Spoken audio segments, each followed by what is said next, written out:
आप जी सुन रहे हो जगत गुरु तत्वदर्शी संत रामपाल जी महाराज द्वारा लिखित किताब जीने की राह दा पन्ना नंबर 18।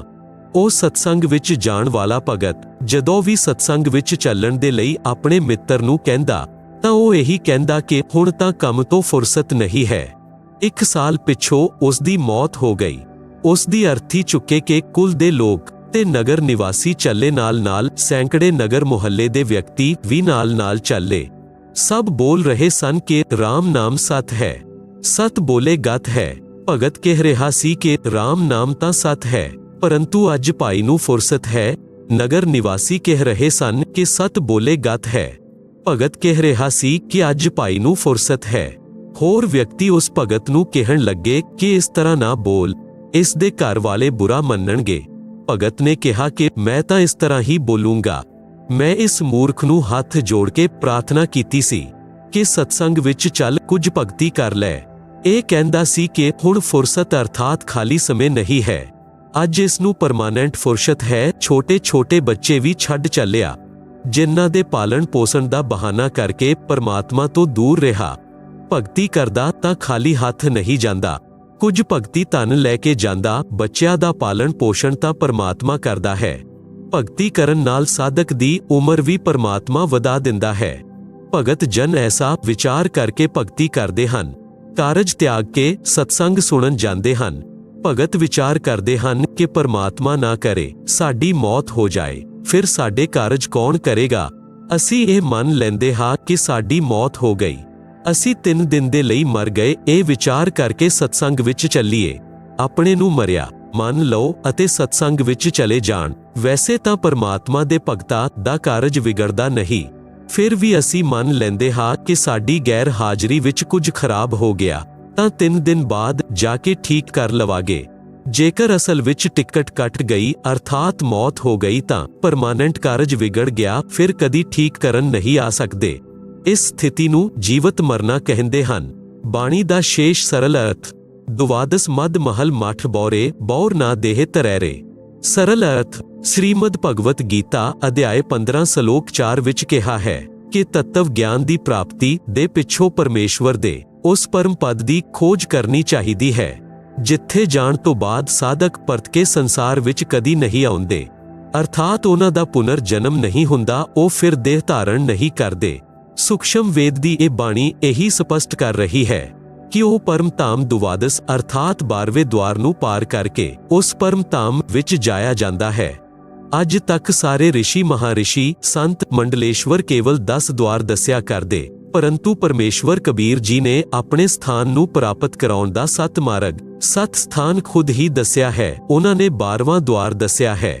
ਇਸ ਤੋਂ ਵੀ ਸਪਸ਼ਟ ਹੋਇਆ ਕਿ ਅੱਜ ਤੱਕ ਯਾਨੀ ਸਨ 2012 ਤੱਕ ਪੂਰਵ ਦੇ ਸਾਰੇ ਰਿਸ਼ੀਆਂ ਸੰਤਾਂ ਪੰਥਾਂ ਦੀ ਭਗਤੀ ਕਾਲ ਬ੍ਰਹਮ ਤੱਕ ਦੀ ਸੀ, ਜਿਸ ਕਾਰਨ ਜਨਮ ਮਰਨ ਦਾ ਚੱਕਰ ਚੱਲਦਾ ਰਿਹਾ। ਬਾਣੀ ਸੰਖਿਆ 5 दोजख बहशत सभी तय देखे राज पाट के रसिया, 3 लोक से त्रिपत नाही ए मन भोगी खसिया। आप जी सुन रहे हो जगत गुरु तत्वदर्शी संत रामपाल जी महाराज द्वारा लिखित किताब जीने की राह दा पन्ना नंबर 19। सरल अर्थ तत्व ज्ञान ਦੇ ਅਭਾਵ ਵਿੱਚ ਪੂਰਨ ਮੋਕਸ਼ ਦਾ ਮਾਰਗ ਨਾ ਮਿਲਣ ਦੇ ਕਾਰਨ ਕਦੀ ਦੋਜ਼ਖ ਅਰਥਾਤ ਨਰਕ ਵਿੱਚ ਗਏ, ਕਦੀ ਬਹਿਸ਼ਟ ਅਰਥਾਤ ਸਵਰਗ ਵਿੱਚ ਗਏ, ਕਦੀ ਰਾਜਾ ਬਣ ਕੇ ਆਨੰਦ ਲਿਆ। ਜੇਕਰ ਇਸ ਮਾਨਵ ਨੂੰ 3 ਲੋਕ ਦਾ ਰਾਜ ਵੀ ਦੇ ਦੇਣ ਤਾਂ ਵੀ ਤ੍ਰਿਪਤੀ ਨਹੀਂ ਹੁੰਦੀ। ਉਦਾਹਰਨ, ਜੇਕਰ ਕੋਈ ਪਿੰਡ ਦਾ ਸਰਪੰਚ ਬਣ ਜਾਂਦਾ ਹੈ ਤਾਂ ਉਹ ਇੱਛਾ ਕਰਦਾ ਹੈ ਕਿ ਵਿਧਾਇਕ ਬਣੇ ਤਾਂ ਮੌਜ ਹੋਵੇ। ਵਿਧਾਇਕ ਇੱਛਾ ਕਰਦਾ ਹੈ ਕਿ ਮੰਤਰੀ ਬਣੇ ਤਾਂ ਗੱਲ ਕੁਝ ਅਲੱਗ ਹੋ ਜਾਏਗੀ। ਮੰਤਰੀ ਬਣ ਕੇ ਇੱਛਾ ਕਰਦਾ ਹੈ ਕਿ ਮੁੱਖ ਮੰਤਰੀ ਬਣਾ ਤਾਂ ਪੂਰੀ ਚੌਧਰ ਹੋਵੇ, ਆਨੰਦ ਹੀ ਨਿਆਰਾ ਹੋਏਗਾ, ਸਭ ਉੱਪਰ ਕਮਾਂਡ ਚੱਲੇਗੀ। ਮੁੱਖ ਮੰਤਰੀ ਬਣਨ ਦੇ ਪਿੱਛੋਂ ਪ੍ਰਬਲ ਇੱਛਾ ਹੁੰਦੀ ਹੈ ਕਿ ਪ੍ਰਧਾਨ ਮੰਤਰੀ ਬਣਾ ਤਾਂ ਜੀਵਨ ਸਾਰਥਕ ਹੋਵੇ, ਤਦ ਤੱਕ ਜੀਵਨ ਲੀਲਾ ਸਮਾਪਤ ਹੋ ਜਾਏਗੀ। ਫਿਰ ਗਧਾ ਬਣ ਕੇ ਕੰਮਿਆਰ ਦੇ ਲੱਠ ਯਾਨੀ ਡੰਡੇ ਖਾ ਰਿਹਾ ਹੋਏਗਾ। ਇਸ ਲਈ ਤੱਤਵ ਗਿਆਨ ਵਿੱਚ ਸਮਝਾਇਆ ਹੈ ਕਿ ਕਾਲ ਬ੍ਰਹਮ ਦੁਆਰਾ ਬਣਾਈ ਸਵਰਗ ਨਰਕ ਤੇ ਰਾਜਪਾਟ ਪ੍ਰਾਪਤੀ ਦੀ ਭੁੱਲ ਭੁਲਈਆ ਵਿੱਚ ਸਾਰਾ ਜੀਵਨ ਬੇਅਰਥ ਕਰ ਦਿੱਤਾ, ਕਿਤੇ ਸੰਤੋਸ਼ ਨਹੀਂ ਹੋਇਆ। ਇਹ ਮਨ ਐਸਾ ਖੁਸਰਾ ਯਾਨੀ ਹਿਜੜਾ ਹੈ। ਇੱਕ ਇਬਰਾਹੀਮ ਸੁਲਤਾਨ ਅਦਮ ਨਾਮ ਦਾ ਬਲਖ ਸ਼ਹਿਰ ਦਾ ਰਾਜਾ ਸੀ। ਉਹ ਪੂਰਵ ਜਨਮ ਦਾ ਬਹੁਤ ਅੱਛਾ ਭਗਤ ਸੀ। ਪਰੰਤੂ ਵਰਤਮਾਨ ਦੇ ਐਸ਼ਵਰੀਏ ਵਿੱਚ ਮਸਤ ਹੋ ਕੇ ਪਰਮਾਤਮਾ ਨੂੰ ਭੁੱਲ ਚੁੱਕਾ ਸੀ। ਰਾਜ ਦੇ ਠਾਠ ਵਿੱਚ ਤੇ ਮਹਿਲਾ ਵਿੱਚ ਆਨੰਦ ਮਾਣ ਬੈਠਾ ਸੀ। ਇੱਕ ਦਿਨ ਪਰਮਾਤਮਾ ਨੇ ਸਤਲੋਕ ਤੋਂ ਆ ਕੇ ਇੱਕ ਯਾਤਰੀ ਦਾ ਰੂਪ ਬਣਾ ਕੇ ਰਾਜਾ ਦੇ ਮਹਿਲ ਵਿੱਚ ਗਏ ਤੇ ਕਿਹਾ ਕਿ ਇਹ ਸਰਾਏ ਵਾਲੇ ਇੱਕ ਕਮਰਾ ਕਿਰਾਏ ਉੱਤੇ ਦੇ ਪੈਸੇ 10 ਰਾਤ ਬਿਤਾਨੀ ਹੈ। ਰਾਜਾ ਨੇ ਕਿਹਾ ਕਿ ਇਹ ਭੋਲੇ ਯਾਤਰੀ ਆਪ ਨੂੰ ਇਹ ਸਰਾਏ ਯਾਨੀ ਧਰਮਸ਼ਾਲਾ ਦਿਖਾਈ ਦਿੰਦੀ ਹੈ। ਮੈਂ ਰਾਜਾ ਹਾਂ ਅਤੇ ਇਹ ਮੇਰਾ ਮਹੱਲ ਹੈ। ਯਾਤਰੀ ਰੂਪ ਵਿੱਚ ਪਰਮਾਤਮਾ ਨੇ ਪੁੱਛਿਆ ਕਿ ਆਪ ਤੋਂ ਪਹਿਲੇ ਇਸ ਮਹਿਲ ਵਿੱਚ ਕੌਣ ਰਹਿੰਦੇ ਸਨ? ਰਾਜਾ ਨੇ ਕਿਹਾ ਕਿ ਮੇਰੇ ਪਿਤਾ ਦਾਦਾ ਪੜਦਾਦਾ ਰਹਿੰਦੇ ਸਨ। ਯਾਤਰੀ ਰੂਪ ਵਿੱਚ ਪਰਮੇਸ਼ਵਰ ਨੇ ਪੁੱਛਿਆ ਕਿ ਆਪ ਕਿੰਨੇ ਦਿਨ ਰਹੋਗੇ ਇਸ ਮਹੱਲ ਵਿੱਚ? ਰਾਜਾ ਨੇ ਕਿਹਾ ਇੱਕ ਦਿਨ ਮੈਂ ਵੀ ਚਲਾ ਜਾਊਂਗਾ। ਇਹਨਾਂ ਨੂੰ ਛੱਡ ਕੇ ਪਰਮੇਸ਼ਵਰ ਬੋਲੇ ਕਿ ਇਹ ਸਰਾਏ ਨਹੀਂ ਤਾਂ ਕੀ ਹੈ? ਇਹ ਸਰਾਏ ਹੈ। ਜਿਵੇਂ ਤੇਰੇ ਬਾਪ ਦਾਦਾ ਗਏ ਐਸੇ ਹੀ ਤੂੰ ਚਲਾ ਜਾਏਗਾ, ਇਸ ਲਈ ਮੈਂ ਮਹਿਲਾਂ ਨੂੰ ਧਰਮਸ਼ਾਲਾ ਦੱਸਿਆ ਹੈ। ਰਾਜਾ ਨੂੰ ਅਸਲ ਦਾ ਗਿਆਨ ਹੋਇਆ। ਸੰਸਾਰ ਦੀ ਇੱਛਾ ਤਿਆਗ ਕੇ ਆਤਮ ਕਲਿਆਣ ਕਰਵਾਇਆ। ਸਦਾ ਰਹਿਣ ਵਾਲਾ ਸੁਖ ਤੇ ਅਮਰ ਜੀਵਨ ਪ੍ਰਾਪਤ ਕਰਨ ਦੇ ਲਈ ਦੀਖਿਆ ਲਈ ਅਤੇ ਆਜੀਵਨ ਭਗਤੀ ਕੀਤੀ, ਆਪਣਾ ਮਾਨਵ ਜੀਵਨ ਸਫਲ ਕੀਤਾ। ਬਾਣੀ ਸੰਖਿਆ 6। ਸਤਿ ਗੁਰੂ ਮਿਲੈ ਤੋ ਇੱਛਾ ਮਿਟੈ, ਪਦ ਮਿਲ ਪਦੈ ਸਮਾਨਾ। ਚਲ ਹੰਸਾ ਉਸ ਲੋਕ ਪਠਾਉ, ਜੋ ਆਦਿ ਅਮਰ ਅਸਥਾਨਾ।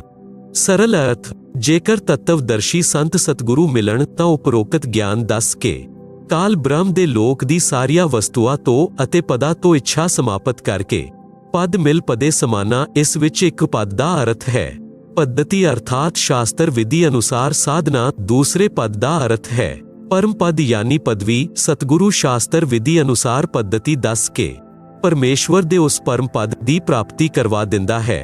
ਇੱਥੇ ਜਾਣ ਦੇ ਪਿੱਛੋਂ ਸਾਧਕ ਫਿਰ ਪਰਤ ਕੇ ਸੰਸਾਰ ਵਿੱਚ ਕਦੀ ਨਹੀਂ ਆਉਂਦੇ। ਆਪ ਜੀ ਸੁਣ ਰਹੇ ਹੋ ਜਗਤ ਗੁਰੂ ਤੱਤਵਦਰਸ਼ੀ ਸੰਤ ਰਾਮਪਾਲ ਜੀ ਮਹਾਰਾਜ ਦੁਆਰਾ ਲਿਖਤ ਕਿਤਾਬ ਜੀਨੇ ਕੀ ਰਾਹ ਦਾ ਪੰਨਾ ਨੰਬਰ 20। ਇਹ ਭਗਤ ਚੱਲ ਤੈਨੂੰ ਉਸ ਲੋਕ ਵਿੱਚ ਭੇਜ ਦੇਵਾ ਜੋ ਆਦਿ ਅਮਰ ਅਸਥਾਨ ਹੈ। ਅਰਥਾਤ ਗੀਤਾ ਅਧਿਆਇ 18 ਸਲੋਕ 62 ਵਿੱਚ ਵਰਣਿਤ ਸਨਾਤਨ ਪਰਮ ਧਾਮ ਹੈ, ਜਿੱਥੇ ਪਰਮ ਸ਼ਾਂਤੀ ਹੈ। ਬਾਣੀ ਸੰਖਿਆ 7। 4 ਮੁਕਤੀ ਜਹਾਂ ਚੰਪੀ ਕਰਤੀ, ਮਾਇਆ ਹੋ ਰਹੀ ਦਾਸੀ। ਦਾਸ ਗਰੀਬ ਅਬੈ ਪਦ ਪਰਸੈ, ਮਿਲੈ ਰਾਮ ਅਵਿਨਾਸੀ। ਸਰਲ ਅਰਥ, ਉਸ ਸਨਾਤਨ ਪਰਮ ਧਾਮ ਵਿੱਚ ਪਰਮ ਸ਼ਾਂਤੀ ਤੇ ਅਤਿਅਧਿਕ ਸੁਖ ਹੈ। ਕਾਲ ਬ੍ਰਹਮ ਦੇ ਲੋਕ ਵਿੱਚ 4 ਮੁਕਤੀ ਮੰਨੀ ਜਾਂਦੀ ਹੈ, ਜਿਸ ਨੂੰ ਪ੍ਰਾਪਤ ਕਰਕੇ ਸਾਧਕ ਆਪਣੇ ਆਪ ਨੂੰ ਧਨ ਮੰਨਦਾ ਹੈ। ਪਰੰਤੂ ਉਹ ਸਥਾਈ ਨਹੀਂ ਹਨ। ਕੁਝ ਸਮੇਂ ਉਪਰੰਤ ਪੁੰਨ ਸਮਾਪਤ ਹੁੰਦੇ ਹੀ ਫਿਰ 84 ਲੱਖ ਪ੍ਰਕਾਰ ਦੀਆਂ ਜ਼ੂਨੀਆਂ ਵਿੱਚ ਕਸ਼ਟ ਉਠਾਉਂਦਾ ਹੈ। ਪਰੰਤੂ ਉਸ ਸਤਲੋਕ ਵਿੱਚ ਚਾਰੋਂ ਮੁਕਤੀ ਵਾਲਾ ਸੁਖ ਸਦਾ ਬਣਿਆ ਰਹੇਗਾ। ਮਾਇਆ ਆਪ ਦੀ ਨੌਕਰਾਣੀ ਬਣ ਕੇ ਰਹੇਗੀ। ਸੰਤ ਗਰੀਬਦਾਸ ਜੀ ਨੇ ਦੱਸਿਆ ਹੈ ਕਿ ਅਮਰ ਲੋਕ ਵਿੱਚ ਜਾਣ ਦੇ ਪਿੱਛੋਂ ਪ੍ਰਾਣੀ ਨਿਰਭੈ ਹੋ ਜਾਂਦਾ ਹੈ ਅਤੇ ਉਸ ਸਨਾਤਨ ਪਰਮ ਧਾਮ ਵਿੱਚ ਉਹ ਅਵਿਨਾਸ਼ੀ ਰਾਮ ਅਰਥਾਤ ਪਰਮੇਸ਼ਵਰ ਮਿਲੇਗਾ। ਇਸ ਲਈ ਪੂਰਨ ਮੋਕਸ਼ ਦੇ ਲਈ ਸ਼ਾਸਤਰ ਅਨੁਕੂਲ ਭਗਤੀ ਕਰਨੀ ਚਾਹੀਦੀ ਹੈ, ਜਿਸ ਨਾਲ ਉਸ ਭਗਵਾਨ ਤੱਕ ਜਾਇਆ ਜਾ ਸਕਦਾ ਹੈ। ਉਪਰੋਕਤ ਬਾਣੀ ਤੇ ਪੂਰਵਕਤ ਵਿਵਰਣ ਤੋਂ ਸਪਸ਼ਟ ਹੋਇਆ ਕਿ ਸ੍ਰੀ ਬ੍ਰਹਮਾ ਜੀ, ਸ੍ਰੀ ਵਿਸ਼ਨੂੰ ਜੀ ਤੇ ਸ਼ਿਵ ਜੀ ਅਤੇ ਇਹਨਾਂ ਦੇ ਪਿਤਾ ਕਾਲ ਬ੍ਰਹਮ ਅਰਥਾਤ ਛਰ ਪੁਰਸ਼ ਤੇ ਅਕਸ਼ਰ ਪੁਰਸ਼ ਸਾਰੇ ਰਾਮ ਅਰਥਾਤ ਪ੍ਰਭੂ ਨਾਸ਼ਵਾਨ ਹਨ। ਕੇਵਲ ਪਰਮ ਅਕਸ਼ਰ ਬ੍ਰਹਮ ਹੀ ਅਵਿਨਾਸ਼ੀ ਰਾਮ ਅਰਥਾਤ ਪ੍ਰਭੂ ਹੈ। ਇਸ ਪਰਮੇਸ਼ਵਰ ਦੀ ਭਗਤੀ ਨਾਲ ਹੀ ਪਰਮ ਸ਼ਾਂਤੀ ਅਤੇ ਸਨਾਤਨ ਪਰਮ ਧਾਮ ਅਰਥਾਤ ਪੂਰਨ ਮੋਕਸ਼ ਪ੍ਰਾਪਤ ਹੋਏਗਾ, ਜਿੱਥੇ 4 ਮੁਕਤੀ ਦਾ ਸੁਖ ਸਦਾ ਰਹੇਗਾ। ਮਾਇਆ ਅਰਥਾਤ ਸਰਵ ਸੁਖ ਸੁਵਿਧਾਵਾਂ ਸਾਧਕ ਦੇ ਨੌਕਰ ਦੀ ਤਰ੍ਹਾਂ ਹਾਜ਼ਰ ਰਹਿੰਦੀਆਂ ਹਨ। ਸੂਖਸ਼ਮ ਵੇਦ ਵਿੱਚ ਕਿਹਾ ਹੈ ਕਿ ਕਬੀਰ ਮਾਇਆ ਦਾਸੀ ਸੰਤ ਕੀ ਉਬੈਦੇ ਆਸ਼ੀਸ, ਵਿਲਸੀ ਔਰ ਲਾਤੋ ਛੜੀ, ਸੁਮਰ ਸੁਮਰ ਜਗਦੀਸ਼। ਭਾਵ ਅਰਥ, ਸਰਵ ਸੁਖ ਸੁਵਿਧਾਵਾਂ ਧਨ ਨਾਲ ਹੁੰਦੀਆਂ ਹਨ।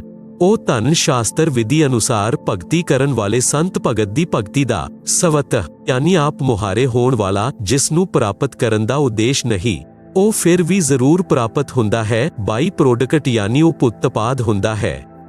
ਜਿਵੇਂ ਜਿਸ ਨੇ ਕਣਕ ਦੀ ਫਸਲ ਬੀਜੀ ਤਾਂ ਉਸ ਦਾ ਉਦੇਸ਼ ਕਣਕ ਦਾ ਅੰਨ ਪ੍ਰਾਪਤ ਕਰਨਾ ਹੈ, ਪਰੰਤੂ ਪੁਸ ਅਰਥਾਤ ਚਾਰਾ ਵੀ ਜ਼ਰੂਰ ਪ੍ਰਾਪਤ ਹੁੰਦਾ ਹੈ। ਚਾਰਾ ਤੂੜਾ ਕਣਕ ਦੇ ਅੰਨ ਦਾ ਬਾਈ ਪ੍ਰੋਡਕਟ ਯਾਨੀ ਉਪਉਤਪਾਦ ਹੈ। ਇਸ ਪ੍ਰਕਾਰ ਸਤ ਸਾਧਨਾ ਕਰਨ ਵਾਲੇ ਨੂੰ ਆਪ ਧਨ ਮਾਇਆ ਮਿਲਦੀ ਹੈ। ਸਾਧਕ ਉਸ ਨੂੰ ਭੋਗਦਾ ਹੈ, ਉਹ ਚਰਨਾਂ ਵਿੱਚ ਪਈ ਰਹਿੰਦੀ ਹੈ। ਅਰਥਾਤ ਧਨ ਦਾ ਅਭਾਵ ਨਹੀਂ ਰਹਿੰਦਾ, ਬਲਕਿ ਜ਼ਰੂਰਤ ਤੋਂ ਜ਼ਿਆਦਾ ਪ੍ਰਾਪਤ ਰਹਿੰਦੀ ਹੈ। ਪਰਮੇਸ਼ਵਰ ਦੀ ਭਗਤੀ ਕਰਕੇ ਮਾਇਆ ਦਾ ਵੀ ਆਨੰਦ ਭਗਤ ਸੰਤ ਪ੍ਰਾਪਤ ਕਰਦੇ ਹਨ ਅਤੇ ਪੂਰਨ ਮੋਕਸ਼ ਵੀ ਪ੍ਰਾਪਤ ਕਰਦੇ ਹਨ। ਉਸੇ ਪ੍ਰਸੰਗ ਨੂੰ ਅੱਗੇ ਵਧਾਉਂਦੇ ਹਨ ਕਿ ਮਾਨਵ ਸਰੀਰ ਪ੍ਰਾਪਤ ਪ੍ਰਾਣੀ ਨੂੰ ਆਪਣੇ ਉਦੇਸ਼ ਯਾਦ ਰੱਖਣਾ ਚਾਹੀਦਾ ਹੈ, ਭਗਤੀ ਕਰਕੇ ਆਪਣਾ ਕਲਿਆਣ ਕਰਵਾਉਣਾ ਚਾਹੀਦਾ ਹੈ। ਸੂਖਸ਼ਮ ਵੇਦ ਵਿੱਚ ਇਹ ਲਿਖਿਆ ਹੈ ਕਿ ਰਾਗ ਆਸਾਵਰੀ ਸ਼ਬਦ ਨੰਬਰ 71, यह सौदा फिर नाही संतो, यह सौदा फिर नाही, लोहे जैसा ताव जात है काया देह सराही, तीन लोक और पवन चतुर्दश सब जग सौदे आही। आप जी सुन रहे हो जगत गुरु तत्वदर्शी संत रामपाल जी महाराज द्वारा लिखित किताब जीने की राह दा पन्ना नंबर 21। दुगुणे तिगुणे किए चौगुणे किन्हू मूल गवाही। भाव अर्थ, जिवे दो ਵਪਾਰੀ यानी बिजनेसमैन दूर किसे शहर विच सौदा करन गए ਅਤੇ 5-5 ਲੱਖ ਰੁਪਏ ਮੂਲ ਧਨ ਲੈ ਗਏ। ਇੱਕ ਨੇ ਆਪਣੇ ਧਨ ਦਾ ਸਦ ਉਪਯੋਗ ਕੀਤਾ, ਧਰਮਸ਼ਾਲਾ ਜਾਂ ਹੋਟਲ ਵਿੱਚ ਕਿਰਾਏ ਉੱਪਰ ਕਮਰਾ ਲਿਆ, ਸਮਾਨ ਖਰੀਦਿਆ ਅਤੇ ਮਹਿੰਗੇ ਮੁੱਲ ਵੇਚਿਆ, ਜਿਸ ਨਾਲ ਉਸਨੇ 20 ਲੱਖ ਰੁਪਏ ਹੋਰ ਕਮਾ ਲਿਆ। 2 ਸਾਲ ਵਿੱਚ ਵਾਪਸ ਆਪਣੇ ਘਰ ਆ ਗਿਆ, ਸਭ ਜਗ੍ਹਾ ਪ੍ਰਸ਼ੰਸਾ ਹੋਈ ਅਤੇ ਧਨੀ ਬਣ ਗਿਆ। ਦੂਸਰੇ ਨੇ ਵੀ ਜਾਂ ਧਰਮਸ਼ਾਲਾ ਵਿੱਚ ਕਮਰਾ ਕਿਰਾਏ ਉੱਪਰ ਲਿਆ, ਸ਼ਰਾਬ ਪੀਣ ਲੱਗਾ, ਵੇਸਿਆ ਉਹਦੇ ਨਾਚ ਦੇਖਦਾ, ਖਾਂਦਾ ਅਤੇ ਸੌ ਜਾਂਦਾ। ਉਸਨੇ ਆਪਣਾ ਮੂਲ ਧਨ 5 ਲੱਖ ਰੁਪਏ ਵੀ ਨਸ਼ਟ ਕਰ ਦਿੱਤਾ। ਵਾਪਿਸ ਘਰ ਆਇਆ ਤਾਂ ਰਿਣ ਯਾਨੀ ਕਰਜ਼ਾ ਹੋ ਗਿਆ, ਜਿਸ ਤੋਂ 5 ਲੱਖ ਰੁਪਏ ਉਧਾਰ ਲੈ ਕੇ ਗਿਆ ਸੀ। ਉਸਨੇ ਆਪਣੇ ਰੁਪਏ ਮੰਗੇ, ਨਾ ਦੇਣ ਉੱਤੇ ਉਸਨੂੰ ਆਪਣਾ ਮਜ਼ਦੂਰ ਰੱਖਿਆ, ਉਸ ਨਾਲ ਆਪਣਾ 5 ਲੱਖ ਦਾ ਧਨ ਪੂਰਾ ਕੀਤਾ।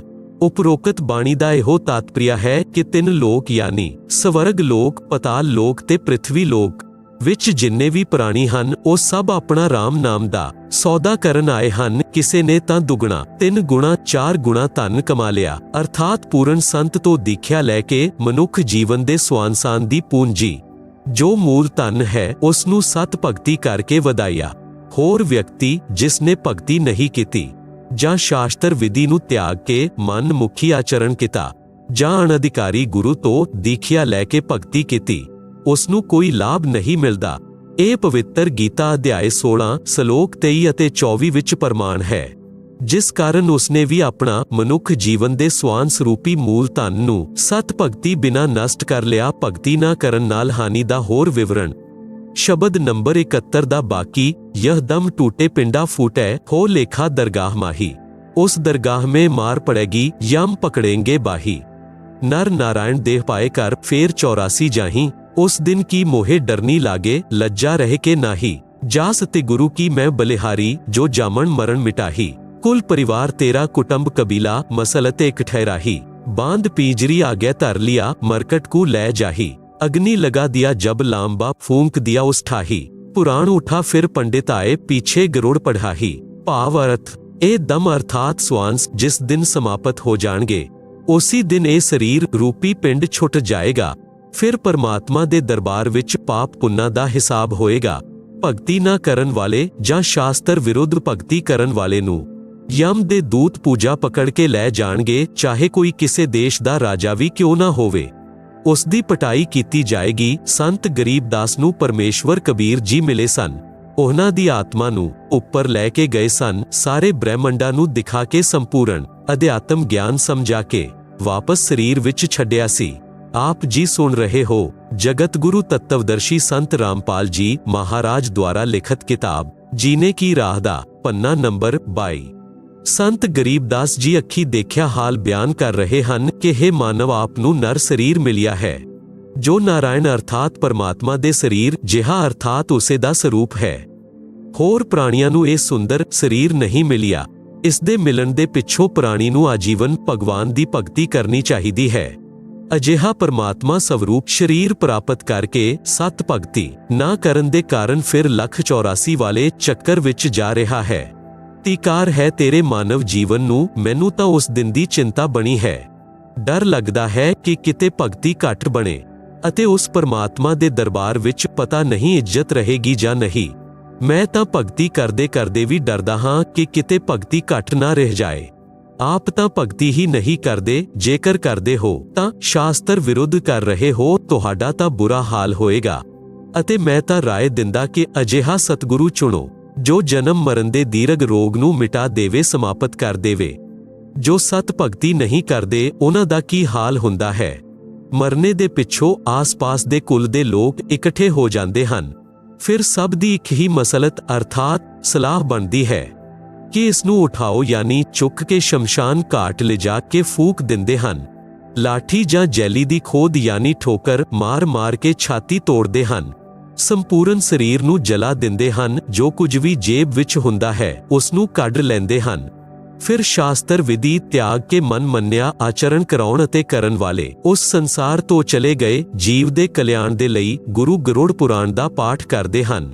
ਤੱਤਵ ਗਿਆਨ ਯਾਨੀ ਸੂਖਸ਼ਮ ਵੇਦ ਵਿੱਚ ਕਿਹਾ ਹੈ ਕਿ ਆਪਣਾ ਜੀਵਨ ਪੂਰਾ ਕਰਕੇ ਉਹ ਜੀਵ ਚਲਾ ਗਿਆ ਪਰਮਾਤਮਾ ਦੇ ਦਰਬਾਰ ਵਿੱਚ ਉਸ ਦਾ ਹਿਸਾਬ ਹੋਏਗਾ। ਉਹ ਕਰਮ ਅਨੁਸਾਰ ਕਿਤੇ ਗਧਾ ਕੁੱਤਾ ਬਣਨ ਦੀ ਪੰਕਤੀ ਵਿੱਚ ਖੜਾ ਹੋਏਗਾ। ਮਰਨ ਦੇ ਪਿੱਛੋਂ ਗਰੁੜ ਪੁਰਾਣ ਦਾ ਪਾਠ ਉਸ ਦੇ ਕੀ ਕੰਮ ਆਏਗਾ? ਇਹ ਬੇਅਰਥ ਦਾ ਸ਼ਾਸਤਰ ਵਿਰੁੱਧ ਕਿਰਿਆਕਰਮ ਹੈ।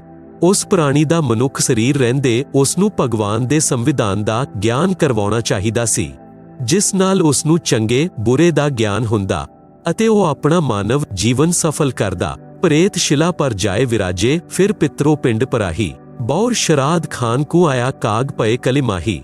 ਭਾਵ ਅਰਥ ਹੈ ਕਿ ਮਰਨ ਉਪਰੰਤ ਉਸ ਜੀਵ ਦੇ ਕਲਿਆਣ ਅਰਥਾਤ ਗਤੀ ਕਰਵਾਉਣ ਦੇ ਲਈ ਕੀਤੀਆਂ ਜਾਣ ਵਾਲੀਆਂ ਸ਼ਾਸਤਰ ਵਿਰੁੱਧ ਕਿਰਿਆਵਾਂ ਬੇਅਰਥ ਹਨ। ਜਿਵੇਂ ਗਰੁੜ ਪੁਰਾਣ ਦਾ ਪਾਠ ਕਰਵਾਇਆ, ਉਸ ਮਰਨ ਵਾਲੇ ਦੀ ਗਤੀ ਅਰਥਾਤ ਮੋਕਸ਼ ਦੇ ਲਈ ਫਿਰ ਅਸਥੀਆਂ ਗੰਗਾ ਵਿੱਚ ਪ੍ਰਵਾਹਿਤ ਕੀਤੀਆਂ। ਉਸ ਦੀ ਗਤੀ ਯਾਨੀ ਮੋਕਸ਼ ਕਰਵਾਉਣ ਦੇ ਲਈ ਫਿਰ 13ਵੀਂ ਜਾਂ 17ਵੀਂ ਨੂੰ ਹਵਨ ਅਤੇ ਭੰਡਾਰਾ ਯਾਨੀ ਲੰਗਰ ਕੀਤਾ। ਉਸ ਦੀ ਗਤੀ ਕਰਾਉਣ ਦੇ ਲਈ ਪਹਿਲਾਂ ਹਰੇਕ ਮਹੀਨੇ 1 ਸਾਲ ਤੱਕ ਮਹੀਨਾ ਕਿਰਿਆ ਕਰਦੇ ਸਨ ਉਸ ਦੀ ਗਤੀ ਕਰਾਉਣ ਦੇ ਲਈ। ਫਿਰ 6ਵੇਂ ਮਹੀਨੇ ਛਮਾਹੀ ਕਿਰਿਆ ਕਰਦੇ ਸਨ ਉਸ ਦੀ ਗਤੀ ਕਰਾਉਣ ਦੇ ਲਈ। ਫਿਰ ਵਰਸੀ ਕਿਰਿਆ ਕਰਦੇ ਸਨ ਉਸ ਦੀ ਗਤੀ ਕਰਾਉਣ ਦੇ ਲਈ। ਫਿਰ ਉਸ ਦੀ ਪਿੰਡਦਾਨ ਕਿਰਿਆ ਕਰਾਉਂਦੇ ਹਨ ਉਸ ਦੀ ਗਤੀ ਕਰਾਉਣ ਦੇ ਲਈ। ਸ਼ਰਾਧ ਕੱਢਦੇ ਹਨ ਅਰਥਾਤ ਸ਼ਰਾਧ ਕਿਰਿਆ ਕਰਵਾਉਂਦੇ ਹਨ। ਸ਼ਰਾਧ ਵਾਲੇ ਦਿਨ ਪੁਰੋਹਿਤ ਭੋਜਨ ਖੁਦ ਬਣਾਉਂਦਾ ਹੈ ਅਤੇ ਕਹਿੰਦਾ ਹੈ ਕਿ ਛੱਤ ਉੱਤੇ ਰੱਖੋ, ਕਿਤੇ ਆਪ ਦਾ ਪਿਤਾ ਕੌਆ ਯਾਨੀ ਕਾ ਨਾ ਬਣ ਗਿਆ ਹੋਵੇ। ਆਪ ਜੀ ਸੁਣ ਰਹੇ ਹੋ ਜਗਤ ਗੁਰੂ ਤੱਤਵਦਰਸ਼ੀ ਸੰਤ ਰਾਮਪਾਲ ਜੀ ਮਹਾਰਾਜ ਦੁਆਰਾ ਲਿਖਤ ਕਿਤਾਬ ਜੀਨੇ ਕੀ ਰਾਹ ਦਾ ਪੰਨਾ ਨੰਬਰ 23। ਜਦ ਕਾ ਭੋਜਨ ਖਾ ਜਾਂਦਾ ਤਾਂ ਕਹਿੰਦੇ ਹਨ ਕਿ ਤੇਰੇ ਪਿਤਾ ਜਾਂ ਮਾਤਾ ਆਦਿ ਜੋ ਮੌਤ ਨੂੰ ਪ੍ਰਾਪਤ ਹੋ ਚੁੱਕਾ ਹੈ, ਜਿਸ ਦੇ ਹੇਤੂ ਇਹ ਸਭ ਕਿਰਿਆਵਾਂ ਕੀਤੀਆਂ ਗਈਆਂ ਹਨ ਅਤੇ ਇਹ ਸ਼ਰਾਧ ਕੀਤਾ ਗਿਆ ਹੈ, ਉਹ ਕਾਂ ਬਣਿਆ ਹੈ। ਇਸ ਦਾ ਸ਼ਰਾਧ ਸਫਲ ਹੋ ਗਿਆ। ਇਸ ਉਪਰੋਕਤ ਵਿਵਰਣ ਤੋਂ ਸਪਸ਼ਟ ਹੋਇਆ ਕਿ ਉਹ ਵਿਅਕਤੀ ਜਿਸ ਦਾ ਉਪਰੋਕਤ ਕਿਰਿਆ ਕਰਮ ਕੀਤਾ ਸੀ ਉਹ ਕਾਂ ਬਣ ਚੁੱਕਾ ਹੈ। ਸ਼ਰਾਧ ਕਰਨ ਵਾਲੇ ਪੁਰੋਹਿਤ ਕਹਿੰਦੇ ਹਨ ਕਿ ਸ਼ਰਾਧ ਕਰਨ ਨਾਲ ਉਹ ਜੀਵ 1 ਸਾਲ ਤੱਕ ਤ੍ਰਿਪਤ ਹੋ ਜਾਂਦਾ ਹੈ। ਫਿਰ 1 ਸਾਲ ਵਿੱਚ ਸ਼ਰਾਧ ਫਿਰ ਕਰਨਾ ਹੈ। ਵਿਚਾਰ ਕਰੋ, ਜੀਵਤ ਵਿਅਕਤੀ ਦਿਨ ਵਿੱਚ 3 ਵਾਰ ਭੋਜਨ ਕਰਦਾ ਸੀ। ਹੁਣ 1 ਦਿਨ ਭੋਜਨ ਕਰਨ ਨਾਲ 1 ਸਾਲ ਤੱਕ ਕਿਵੇਂ ਤ੍ਰਿਪਤ ਹੋ ਸਕਦਾ ਹੈ? ਜੇਕਰ ਪ੍ਰਤੀਦਿਨ ਛੱਤ ਉੱਤੇ ਭੋਜਨ ਰੱਖਿਆ ਜਾਵੇ ਤਾਂ ਉਹ ਕਾਂ ਪ੍ਰਤੀਦਿਨ ਹੀ ਭੋਜਨ ਖਾਏਗਾ। ਦੂਸਰੀ ਗੱਲ ਮਰਨ ਦੇ ਮਗਰੋਂ ਕੀਤੀ ਗਈ ਸਾਰੀ ਕਿਰਿਆਵਾਂ ਗਤੀ ਯਾਨੀ ਮੋਕਸ਼ ਕਰਵਾਉਣ ਦੇ ਉਦੇਸ਼ ਨਾਲ ਕੀਤੀ ਗਈ ਸੀ। ਉਹਨਾਂ ਗਿਆਨਹੀਣ ਗੁਰੂਆਂ ਨੇ ਅੰਤ ਵਿੱਚ ਕਾਂ ਬਣਾ ਕੇ ਛੱਡਿਆ। ਉਹ ਪ੍ਰੇਤਸ਼ਿਲਾ ਉੱਪਰ ਪ੍ਰੇਤ ਜ਼ੂਨ ਭੋਗ ਰਿਹਾ ਹੈ। ਪਿੱਛੇ ਗੁਰੂ ਅਤੇ ਕਾਂ ਮੌਜ ਨਾਲ ਭੋਜਨ ਕਰ ਰਿਹਾ ਹਨ।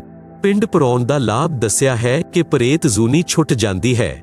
ਮੰਨ ਲਓ ਪ੍ਰੇਤ ਜ਼ੂਨੀ ਛੁੱਟ ਗਈ, ਫਿਰ ਉਹ ਗਧਾ ਜਾਂ ਬੈਲ ਬਣ ਗਿਆ ਤਾਂ ਕੀ ਗਤੀ ਕਰਾਈ? नर से फिर पशुवा की जय, गदा बैल बनाई। 56 ਭੋਗ ਕਹਾਂ ਮਨ ਪੌਰੇ, ਕਹੀ ਕੁਰੜੀ ਚਰਨੇ ਜਾਈ। ਮਨੁੱਖ ਜੀਵਨ ਵਿੱਚ ਅਸੀਂ ਕਿੰਨੇ ਵਧੀਆ ਅਰਥਾਤ 56 ਪ੍ਰਕਾਰ ਦੇ ਭੋਜਨ ਖਾਂਦੇ ਹਾਂ। ਭਗਤੀ ਨਾ ਕਰਨ ਨਾਲ ਜਾਂ ਸ਼ਾਸਤਰ ਵਿਰੁੱਧ ਸਾਧਨਾ ਕਰਨ ਨਾਲ ਗਧਾ ਬਣੇਗਾ। ਫਿਰ ਇਹ 56 ਪ੍ਰਕਾਰ ਭੋਜਨ ਕਿੱਥੇ ਪ੍ਰਾਪਤ ਹੋਣਗੇ? ਕਿਤੇ ਕੁਰੜੀਆਂ ਯਾਨੀ ਰੂੜੀ ਉੱਪਰ ਪੇਟ ਭਰਨ ਦੇ ਲਈ ਕਾ ਖਾਣ ਜਾਏਗਾ। ਇਸ ਪ੍ਰਕਾਰ बैल आदि पशुआ दी जूनिया विच कष्ट पोगेगा। जैस ते गुरु की संगत करते सकल कर्म कट जाई। अमरपुरी पर आसन होते जहां धूप ना छाई। संत गरीबदास जी ने परमेश्वर कबीर जी तो प्राप्त सूक्ष्म वेद विच अगे कहा है कि जेकर सतगुरु यानी तत्वदर्शी संत दी शरण विच जाके दीख्या लैंदे तां उपरोक्त सब कर्मां दे कष्ट कट जांदे। अर्थात ना प्रेत बनदे, ना गधा, ना बैल बनदे। अमरपुरी उपर आसन हुंदा अर्थात गीता अध्याय 18 सलोक 62 ते अध्याय 15 सलोक 4 विच वर्णित सनातन परम धाम प्राप्त हुंदा। परम शांति प्राप्त हो जांदी। फिर कदी वापस संसार विच नहीं आउंदे। अर्थात जन्म मरण दा कसरदायक चक्कर सदा दे लई समाप्त हो जांदा। उस अमरलोक यानी सतलोक विच धुप छां नहीं है।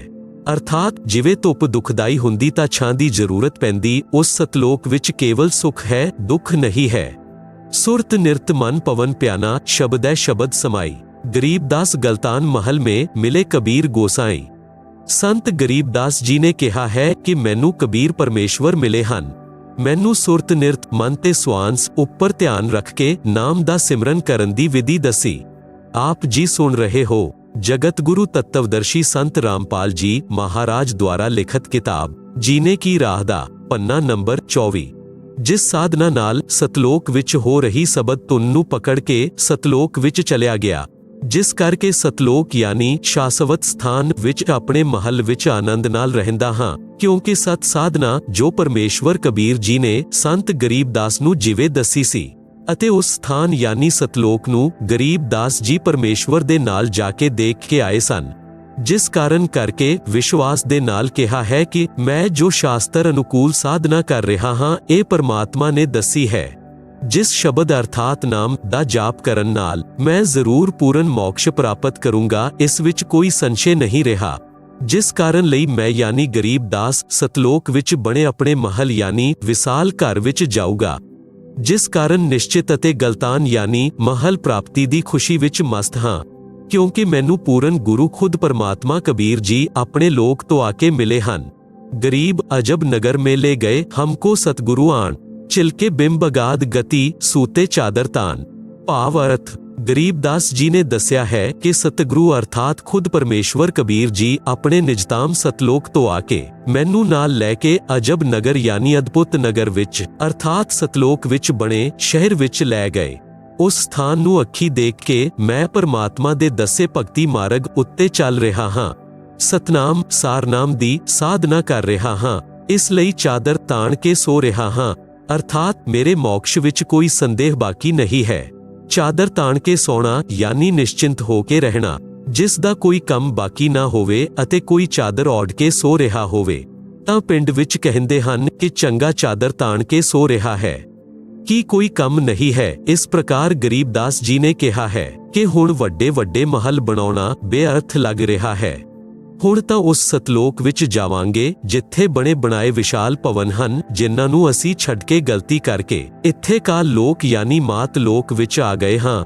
ਹੁਣ ਦਾਉ ਲੱਗਿਆ ਹੈ, ਸਤ ਭਗਤੀ ਮਿਲੀ ਹੈ ਅਤੇ ਤੱਤਵ ਗਿਆਨ ਮਿਲਿਆ ਹੈ। ਸੱਜਣੋ, ਉਹ ਸਤ ਭਗਤੀ ਵਰਤਮਾਨ ਵਿੱਚ ਮੇਰੇ ਯਾਨੀ ਰਾਮਪਾਲ ਦਾਸ ਦੇ ਕੋਲ ਹੈ, ਜਿਸ ਨਾਲ ਇਸ ਦੁੱਖਾਂ ਦੇ ਘਰ ਸੰਸਾਰ ਤੋਂ ਪਾਰ ਹੋ ਕੇ ਉਹ ਪਰਮ ਸ਼ਾਂਤੀ ਤੇ ਸ਼ਾਸਵਤ ਸਥਾਨ ਯਾਨੀ ਸਨਾਤਨ ਪਰਮਧਾਮ ਪ੍ਰਾਪਤ ਹੋ ਜਾਂਦਾ ਹੈ, ਜਿਸ ਦੇ ਵਿਸ਼ੇ ਵਿੱਚ ਗੀਤਾ ਅਧਿਆਇ 18 ਸਲੋਕ 62 ਵਿੱਚ ਕਿਹਾ ਹੈ ਕਿ ਗੀਤਾ ਅਧਿਆਇ 15 ਸਲੋਕ 4 ਵਿੱਚ ਕਿਹਾ ਹੈ ਕਿ ਤੱਤਵਦਰਸ਼ੀ ਸੰਤ ਤੋਂ ਤੱਤਵ ਗਿਆਨ ਪ੍ਰਾਪਤ ਕਰਕੇ ਉਸ ਤੱਤਵ ਗਿਆਨ ਤੋਂ ਅਗਿਆਨ ਦਾ ਨਾਸ਼ ਕਰਕੇ ਉਸ ਦੇ ਪਿੱਛੋਂ ਪਰਮੇਸ਼ਵਰ ਦੇ ਉਸ ਪਰਮਪਦ ਦੀ ਖੋਜ ਕਰਨੀ ਚਾਹੀਦੀ ਹੈ, ਜਿੱਥੇ ਜਾਣ ਦੇ ਪਿੱਛੋਂ ਸਾਧਕ ਫਿਰ ਵਾਪਸ ਸੰਸਾਰ ਵਿੱਚ ਕਦੀ ਨਹੀਂ ਆਉਂਦਾ।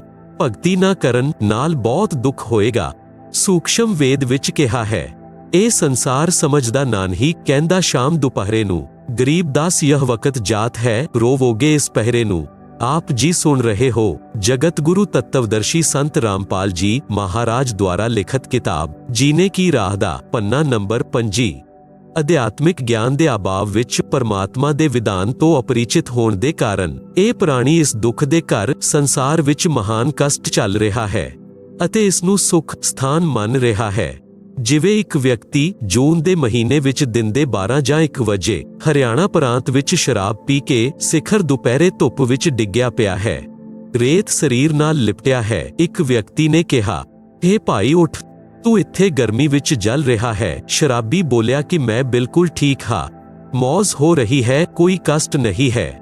ਇੱਕ ਵਿਅਕਤੀ ਕਿਸੇ ਕਾਰਨ ਕੋਰਟ ਵਿੱਚ ਗਿਆ, ਉੱਥੇ ਉਸ ਦਾ ਰਿਸ਼ਤੇਦਾਰ ਮਿਲਿਆ, ਇੱਕ ਦੂਸਰੇ ਤੋਂ ਕੁਸ਼ਲ ਮੰਗਲ ਪੁੱਛੀ। ਦੋਨਾਂ ਨੇ ਕਿਹਾ ਸਭ ਠੀਕ ਹੈ, ਮੌਜ ਹੈ। ਇੱਕ ਵਿਅਕਤੀ ਦਾ ਇਕਲੌਤਾ ਪੁੱਤਰ ਬਹੁਤ ਰੋਗੀ ਸੀ, ਉਸ ਨੂੰ ਪੀਜੀਆਈ ਵਿੱਚ ਭਰਤੀ ਕਰਵਾ ਰੱਖਿਆ ਸੀ। ਲੜਕੇ ਦੀ ਬਚਣੇ ਦੀ ਆਸ ਬਹੁਤ ਘੱਟ ਸੀ। ਐਸੀ ਸਥਿਤੀ ਵਿੱਚ ਮਾਤਾ ਪਿਤਾ ਦੀ ਕੀ ਦਸ਼ਾ ਹੁੰਦੀ ਹੈ, ਆਸਾਨੀ ਨਾਲ ਸਮਝੀ ਜਾ ਸਕਦੀ ਹੈ। ਰਿਸ਼ਤੇਦਾਰ ਮਿਲਣ ਆਏ ਅਤੇ ਪੁੱਛਿਆ ਕਿ ਬੱਚੇ ਦਾ ਕੀ ਹਾਲ ਹੈ। ਪਿਤਾ ਨੇ ਦੱਸਿਆ ਕਿ ਬਚਣੇ ਦਾ ਭਰੋਸਾ ਨਹੀਂ। ਫਿਰ ਪੁੱਛਿਆ ਹੋਰ ਕੁਸ਼ਲ ਮੰਗਲ ਹੈ। ਪਿਤਾ ਨੇ ਕਿਹਾ ਕਿ ਸਭ ਮੌਜ ਹੈ। ਵਿਚਾਰ ਕਰੋ, ਸ਼ਰਾਬ ਦੇ ਨਸ਼ੇ ਵਿੱਚ ਘੋਰ ਧੁੱਪ ਦੇ ਤਾਪ ਨੂੰ ਚੱਲ ਰਿਹਾ ਸੀ, ਫਿਰ ਵੀ ਕਹਿ ਰਿਹਾ ਸੀ ਕਿ ਮੌਜ ਹੋ ਰਹੀ ਹੈ। ਕੋਰਟ ਕਚਹਿਰੀਆਂ ਵਿੱਚ ਜੋ ਰਿਸ਼ਤੇਦਾਰ ਮਿਲੇ, ਦੋਨੋਂ ਹੀ ਕਹਿ ਰਹੇ ਸੀ ਕਿ ਸਭ ਮੌਜ ਹੈ। ਵਿਚਾਰ ਕਰੋ, ਜੋ ਵਿਅਕਤੀ ਕੋਰਟ ਦੇ ਕੋਹਲੂ ਵਿੱਚ ਫਸਿਆ ਹੈ, ਉਸ ਨੂੰ ਸੁਪਨੇ ਵਿੱਚ ਵੀ ਸੁੱਖ ਨਹੀਂ ਹੁੰਦਾ। ਫਿਰ ਵੀ ਦੋਵੇਂ ਕਹਿ ਰਹੇ ਸਨ ਕਿ ਮੌਜ ਹੈ ਅਰਥਾਤ ਆਨੰਦ ਹੈ। ਜਿਸ ਵਿਅਕਤੀ ਦਾ ਇਕਲੌਤਾ ਪੁੱਤਰ ਮਰਨ ਬਿਸਤਰ ਤੇ ਹੋਵੇ, ਉਸ ਨੂੰ ਮੌਜ ਕੈਸੀ। ਇਸ ਲਈ ਸੂਖਸ਼ਮ ਵੇਦ ਵਿੱਚ ਕਿਹਾ ਹੈ ਕਿ ਇਸ ਦੁੱਖ ਸਥਾਨ ਸੰਸਾਰ ਵਿੱਚ ਇਹ ਪ੍ਰਾਣੀ ਮਹਾਂਕਸ਼ਟ ਨੂੰ ਸੁੱਖ ਮੰਨ ਰਿਹਾ ਹੈ। ਇਹ ਸੰਸਾਰ ਸਮਝਦਾ ਨਹੀਂ। ਕਹਿੰਦਾ ਸ਼ਾਮ ਦੋਪਹਿਰੇ ਨੂੰ, ਗਰੀਬਦਾਸ ਯਹ ਵਕਤ ਜਾਤ ਹੈ, ਰੋਵੋਗੇ ਇਸ ਪਹਿਰੇ ਨੂੰ। ਸੰਤ ਗਰੀਬਦਾਸ ਜੀ ਨੇ ਦੱਸਿਆ ਹੈ ਕਿ ਮਨੁੱਖ ਜਨਮ ਪ੍ਰਾਪਤ ਕਰਕੇ ਜੋ ਵਿਅਕਤੀ ਭਗਤੀ ਨਹੀਂ ਕਰਦਾ, ਉਹ ਕੁੱਤੇ, ਗਧੇ ਆਦਿ ਦੀਆਂ ਜ਼ੂਨਾਂ ਵਿੱਚ ਕਸ਼ਟ ਉਠਾਉਂਦਾ ਹੈ। ਕੁੱਤਾ ਰਾਤ ਦੇ ਸਮੇਂ ਆਸਮਾਨ ਦੇ ਵੱਲ ਮੂੰਹ ਕਰਕੇ ਰੋਂਦਾ ਹੈ। ਇਸ ਲਈ ਗਰੀਬਦਾਸ ਜੀ ਨੇ ਦੱਸਿਆ ਹੈ ਕਿ ਇਹ ਮਾਨਵ ਸਰੀਰ ਦਾ ਸਮਾਂ ਇੱਕ ਵਾਰ ਨਿਕਲ ਗਿਆ ਅਤੇ ਭਗਤੀ ਨਹੀਂ ਕੀਤੀ ਤਾਂ ਇਸ ਸਮੇਂ ਯਾਨੀ ਇਸ ਪਹਿਰੇ ਨੂੰ ਯਾਦ ਕਰਕੇ ਰੋਇਆ ਕਰੋਗੇ। ਭਗਤੀ ਮਾਰਗ ਦੀ ਯਾਤਰਾ। ਜਦ ਤੱਕ ਅਧਿਆਤਮਿਕ ਗਿਆਨ ਨਹੀਂ, ਤਦ ਤੱਕ ਤਾਂ ਜੀਵ ਮਾਇਆ ਦੇ ਨਸ਼ੇ ਵਿੱਚ ਆਪਣਾ ਉਦੇਸ਼ ਭੁੱਲ ਚੁੱਕਿਆ ਸੀ ਤੇ ਜਿਵੇਂ ਉੱਪਰ ਦੱਸਿਆ ਹੈ ਕਿ ਸ਼ਰਾਬੀ ਨਸ਼ੇ ਵਿੱਚ ਜੇਠ ਮਹੀਨੇ ਦੀ ਗਰਮੀ ਵਿੱਚ ਦਿਨ ਦੇ ਦੁਪਹਿਰ ਦੇ ਸਮੇਂ ਧੁੱਪ ਵਿੱਚ ਲੇਟੇ ਪਸੀਨੇ ਤੇ ਰੇਤ ਵਿੱਚ ਤੱਸਿਆ ਹੋਇਆ ਵੀ ਕਹਿ ਰਿਹਾ ਹੁੰਦਾ ਹੈ ਕਿ ਮੌਜ ਹੋ ਰਹੀ ਹੈ। ਆਪ ਜੀ ਸੁਣ ਰਹੇ ਹੋ ਜਗਤ ਗੁਰੂ ਤत्वदर्शी संत रामपाल जी महाराज द्वारा लिखित किताब जीने की राह दा पन्ना नंबर 26। परंतु नशा उतरन पिछों उसनू पता लगदा है कि तू तां जंगल विच पिया है, घर तां अजे दूर है। कबीर जी ने कहा है कि कबीर यह मया अटपटी सब घट आण अड़ी, किस किस को समझाऊ या कुए पांग पड़ी। भाव अर्थ ਅਧਿਆਤਮ ਗਿਆਨ ਰੂਪੀ ਔਸ਼ਧੀ ਸੇਵਨ ਕਰਨ ਨਾਲ ਜੀਵ ਦਾ ਨਸ਼ਾ ਉਤਰ ਜਾਂਦਾ ਹੈ। ਫਿਰ ਉਹ ਭਗਤੀ ਦੇ ਸਫ਼ਰ ਉੱਪਰ ਚੱਲਦਾ ਹੈ, ਕਿਉਂਕਿ ਉਸ ਨੂੰ ਪਰਮਾਤਮਾ ਦੇ ਕੋਲ ਪਹੁੰਚਣਾ ਹੈ, ਜੋ ਉਸ ਦਾ ਆਪਣਾ ਪਿਤਾ ਹੈ ਅਤੇ ਉਹ ਸਤਲੋਕ ਜੀਵ ਦਾ ਆਪਣਾ ਘਰ ਹੈ। ਯਾਤਰਾ ਉੱਤੇ ਚੱਲਣ ਵਾਲਾ ਵਿਅਕਤੀ ਸਾਰੇ ਸਮਾਨ ਨੂੰ ਚੁੱਕ ਕੇ ਨਹੀਂ ਚੱਲ ਸਕਦਾ, ਕੇਵਲ ਜ਼ਰੂਰੀ ਸਮਾਨ ਲੈ ਕੇ ਯਾਤਰਾ ਉੱਤੇ ਚੱਲਦਾ ਹੈ। ਇਸ ਪ੍ਰਕਾਰ ਭਗਤੀ ਦੇ ਸਫ਼ਰ ਵਿੱਚ ਆਪਣੇ ਆਪ ਨੂੰ ਹੌਲਾ ਕਰਕੇ ਚੱਲਣਾ ਹੋਏਗਾ, ਤਦ ਮੰਜ਼ਿਲ ਨੂੰ ਪ੍ਰਾਪਤ ਕਰ ਸਕਾਂਗੇ। ਭਗਤੀ ਰੂਪੀ ਰਾਹ ਉੱਤੇ ਚੱਲਣ ਦੇ ਲਈ ਆਪਣੀ ਮਾਨਸਿਕ ਸ਼ਾਂਤੀ ਦਾ ਹੋਣਾ ਜ਼ਰੂਰੀ ਹੈ। ਮਾਨਸਿਕ ਪਰੇਸ਼ਾਨੀ ਦਾ ਕਾਰਨ ਹੈ ਆਪਣੀਆਂ ਪਰੰਪਰਾਵਾਂ ਤੇ ਨਸ਼ਾ, ਮਾਨਵ ਵਡਿਆਈ, ਲੋਕ ਦਿਖਾਵਾ। ਇਹ ਭਾਰ ਬੇਅਰਥ ਲੈ ਖੜੇ ਹਨ, ਜਿਵੇਂ ਵੱਡੀ ਕੋਠੀ, ਵੱਡੀ ਕਾਰ, ਸ਼ਿੰਗਾਰ ਕਰਨਾ, ਮਹਿੰਗੇ ਆਭੂਸ਼ਣ ਯਾਨੀ ਸੋਨੇ ਦੇ ਗਹਿਣੇ ਸੰਗ੍ਰਹਿ ਕਰਨਾ, ਵਿਆਹ ਵਿੱਚ ਦਹੇਜ ਲੈਣਾ ਦੇਣਾ, ਬੈਂਡ ਵਾਜੇ, ਡੀਜੇ ਵਜਾਉਣਾ, ਪੂਰੇ ਪਰਿਵਾਰ ਦਾ ਬੇਸ਼ਰਮਾ ਦੀ ਤਰ੍ਹਾਂ ਨੱਚਣਾ, ਮ੍ਰਿਤਯੂ ਭੋਜ ਕਰਨਾ, ਬੱਚੇ ਦੇ ਜਨਮ ਉੱਤੇ ਖੁਸ਼ੀ ਮਨਾਉਣਾ, ਖੁਸ਼ੀ ਦੇ ਅਵਸਰ ਉੱਤੇ ਪਟਾਖੇ ਜਲਾਉਣਾ, ਫਿਜ਼ੂਲ ਖਰਚੀ ਕਰਨਾ ਆਦਿ ਜੀਵਨ ਦੇ ਭਗਤੀ ਸਫ਼ਰ ਵਿੱਚ ਵਾਦਕ ਹੋਣ ਦੇ ਕਾਰਨ ਤਿਆਗਣੇ ਪੈਣਗੇ। ਵਿਆਹ ਕਿਵੇਂ ਕਰੀਏ? ਜਿਵੇਂ ਸ੍ਰੀ ਦੇਵੀ ਦੁਰਗਾ ਜੀ ਨੇ ਆਪਣੇ ਤਿੰਨੋਂ ਪੁੱਤਰਾਂ ਯਾਨੀ ਸ੍ਰੀ ਬ੍ਰਹਮਾ ਜੀ, ਸ੍ਰੀ ਵਿਸ਼ਨੂੰ ਜੀ ਅਤੇ ਸ੍ਰੀ ਸ਼ਿਵ ਜੀ ਦਾ ਵਿਆਹ ਕੀਤਾ ਸੀ। ਇਸ ਪੁਸਤਕ ਵਿੱਚ ਅੱਗੇ ਪੜਾਂਗੇ। ਮੇਰੇ ਯਾਨੀ ਲੇਖਕ ਦੇ ਅਨੁਯਾਈ ਅਜਿਹਾ ਹੀ ਕਰਦੇ ਹਨ। 17 ਮਿੰਟ ਦੀ ਅਸੁਰ ਨਿਕੰਦਨ ਰਮੈਣੀ ਹੈ। ਫੇਰਿਆਂ ਦੇ ਸਥਾਨ ਉੱਤੇ ਉਸ ਨੂੰ ਬੋਲਿਆ ਜਾਂਦਾ ਹੈ, ਜੋ ਕਰੋੜਾ ਗਾਇਤਰੀ ਮੰਤਰ ਯਾਨੀ ਓਮ ਭੂਰ ਭੁਵ ਸਵਹ ਤਤਸਹ ਬਿਤੂਰ ਵਰੇਣਿਯਮ ਭਰਗੋ ਦੇਵਸੈ ਮਹੀ ਤੀਓ ਜੋਨਾ ਪ੍ਰਚੋਦਿਆਤ ਤੋਂ ਉੱਤਮ ਅਤੇ ਲਾਭਦਾਇਕ ਹੈ, ਜਿਸ ਵਿੱਚ ਵਿਸ਼ਵ ਦੇ ਸਾਰੇ ਦੇਵੀ ਦੇਵ ਅਤੇ ਪੂਰਨ ਪਰਮਾਤਮਾ ਦਾ ਆਹਵਾਨ ਅਤੇ ਉਸਤਤੀ ਪ੍ਰਾਰਥਨਾ ਹੈ, ਜਿਸ ਕਾਰਨ ਨਾਲ ਸਰਵ ਸ਼ਕਤੀਆਂ ਉਸ ਵਿਆਹ ਵਾਲੇ ਜੋੜੇ ਦੀ ਸਦਾ ਰੱਖਿਆ ਅਤੇ ਸਹਾਇਤਾ ਕਰਦੇ ਹਨ। ਇਸ ਲਈ ਬੇਟੀ ਬਚੀ ਰਹੇਗੀ, ਜੀਵਨ ਆਸਾਨ ਹੋ ਜਾਵੇਗਾ। ਵਿਆਹ ਵਿੱਚ ਪ੍ਰਚਲਿਤ ਵਰਤਮਾਨ ਪਰੰਪਰਾ ਦਾ ਤਿਆਗ।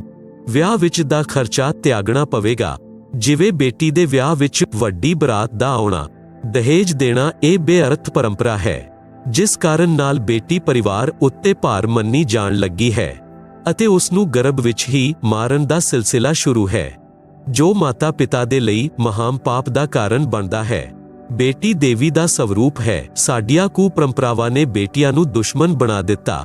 ਸ਼੍ਰੀ ਦੇਵੀ ਪੁਰਾਣ ਦੇ ਤੀਸਰੇ ਸਕੰਦ ਵਿੱਚ ਪ੍ਰਮਾਣ ਹੈ ਕਿ ਇਸ ਬ੍ਰਹਿਮੰਡ ਦੇ ਆਰੰਭ ਵਿੱਚ ਤਿੰਨੋਂ ਦੇਵਤਾਵਾਂ ਯਾਨੀ ਸ੍ਰੀ ਬ੍ਰਹਮਾ ਜੀ, ਸ੍ਰੀ ਵਿਸ਼ਨੂੰ ਜੀ ਅਤੇ ਸ੍ਰੀ ਸ਼ਿਵ ਜੀ ਦਾ ਜਿਸ ਸਮੇਂ ਇਹਨਾਂ ਦੀ ਮਾਤਾ ਸ੍ਰੀ ਦੁਰਗਾ ਜੀ ਨੇ ਵਿਆਹ ਕੀਤਾ, ਉਸ ਸਮੇਂ ਨਾ ਕੋਈ ਬਰਾਤੀ ਸੀ, ਨਾ ਕੋਈ ਭਾਤੀ ਸੀ, ਨਾ ਕੋਈ ਭੋਜਨ ਭੰਡਾਰਾ ਕੀਤਾ ਗਿਆ ਸੀ।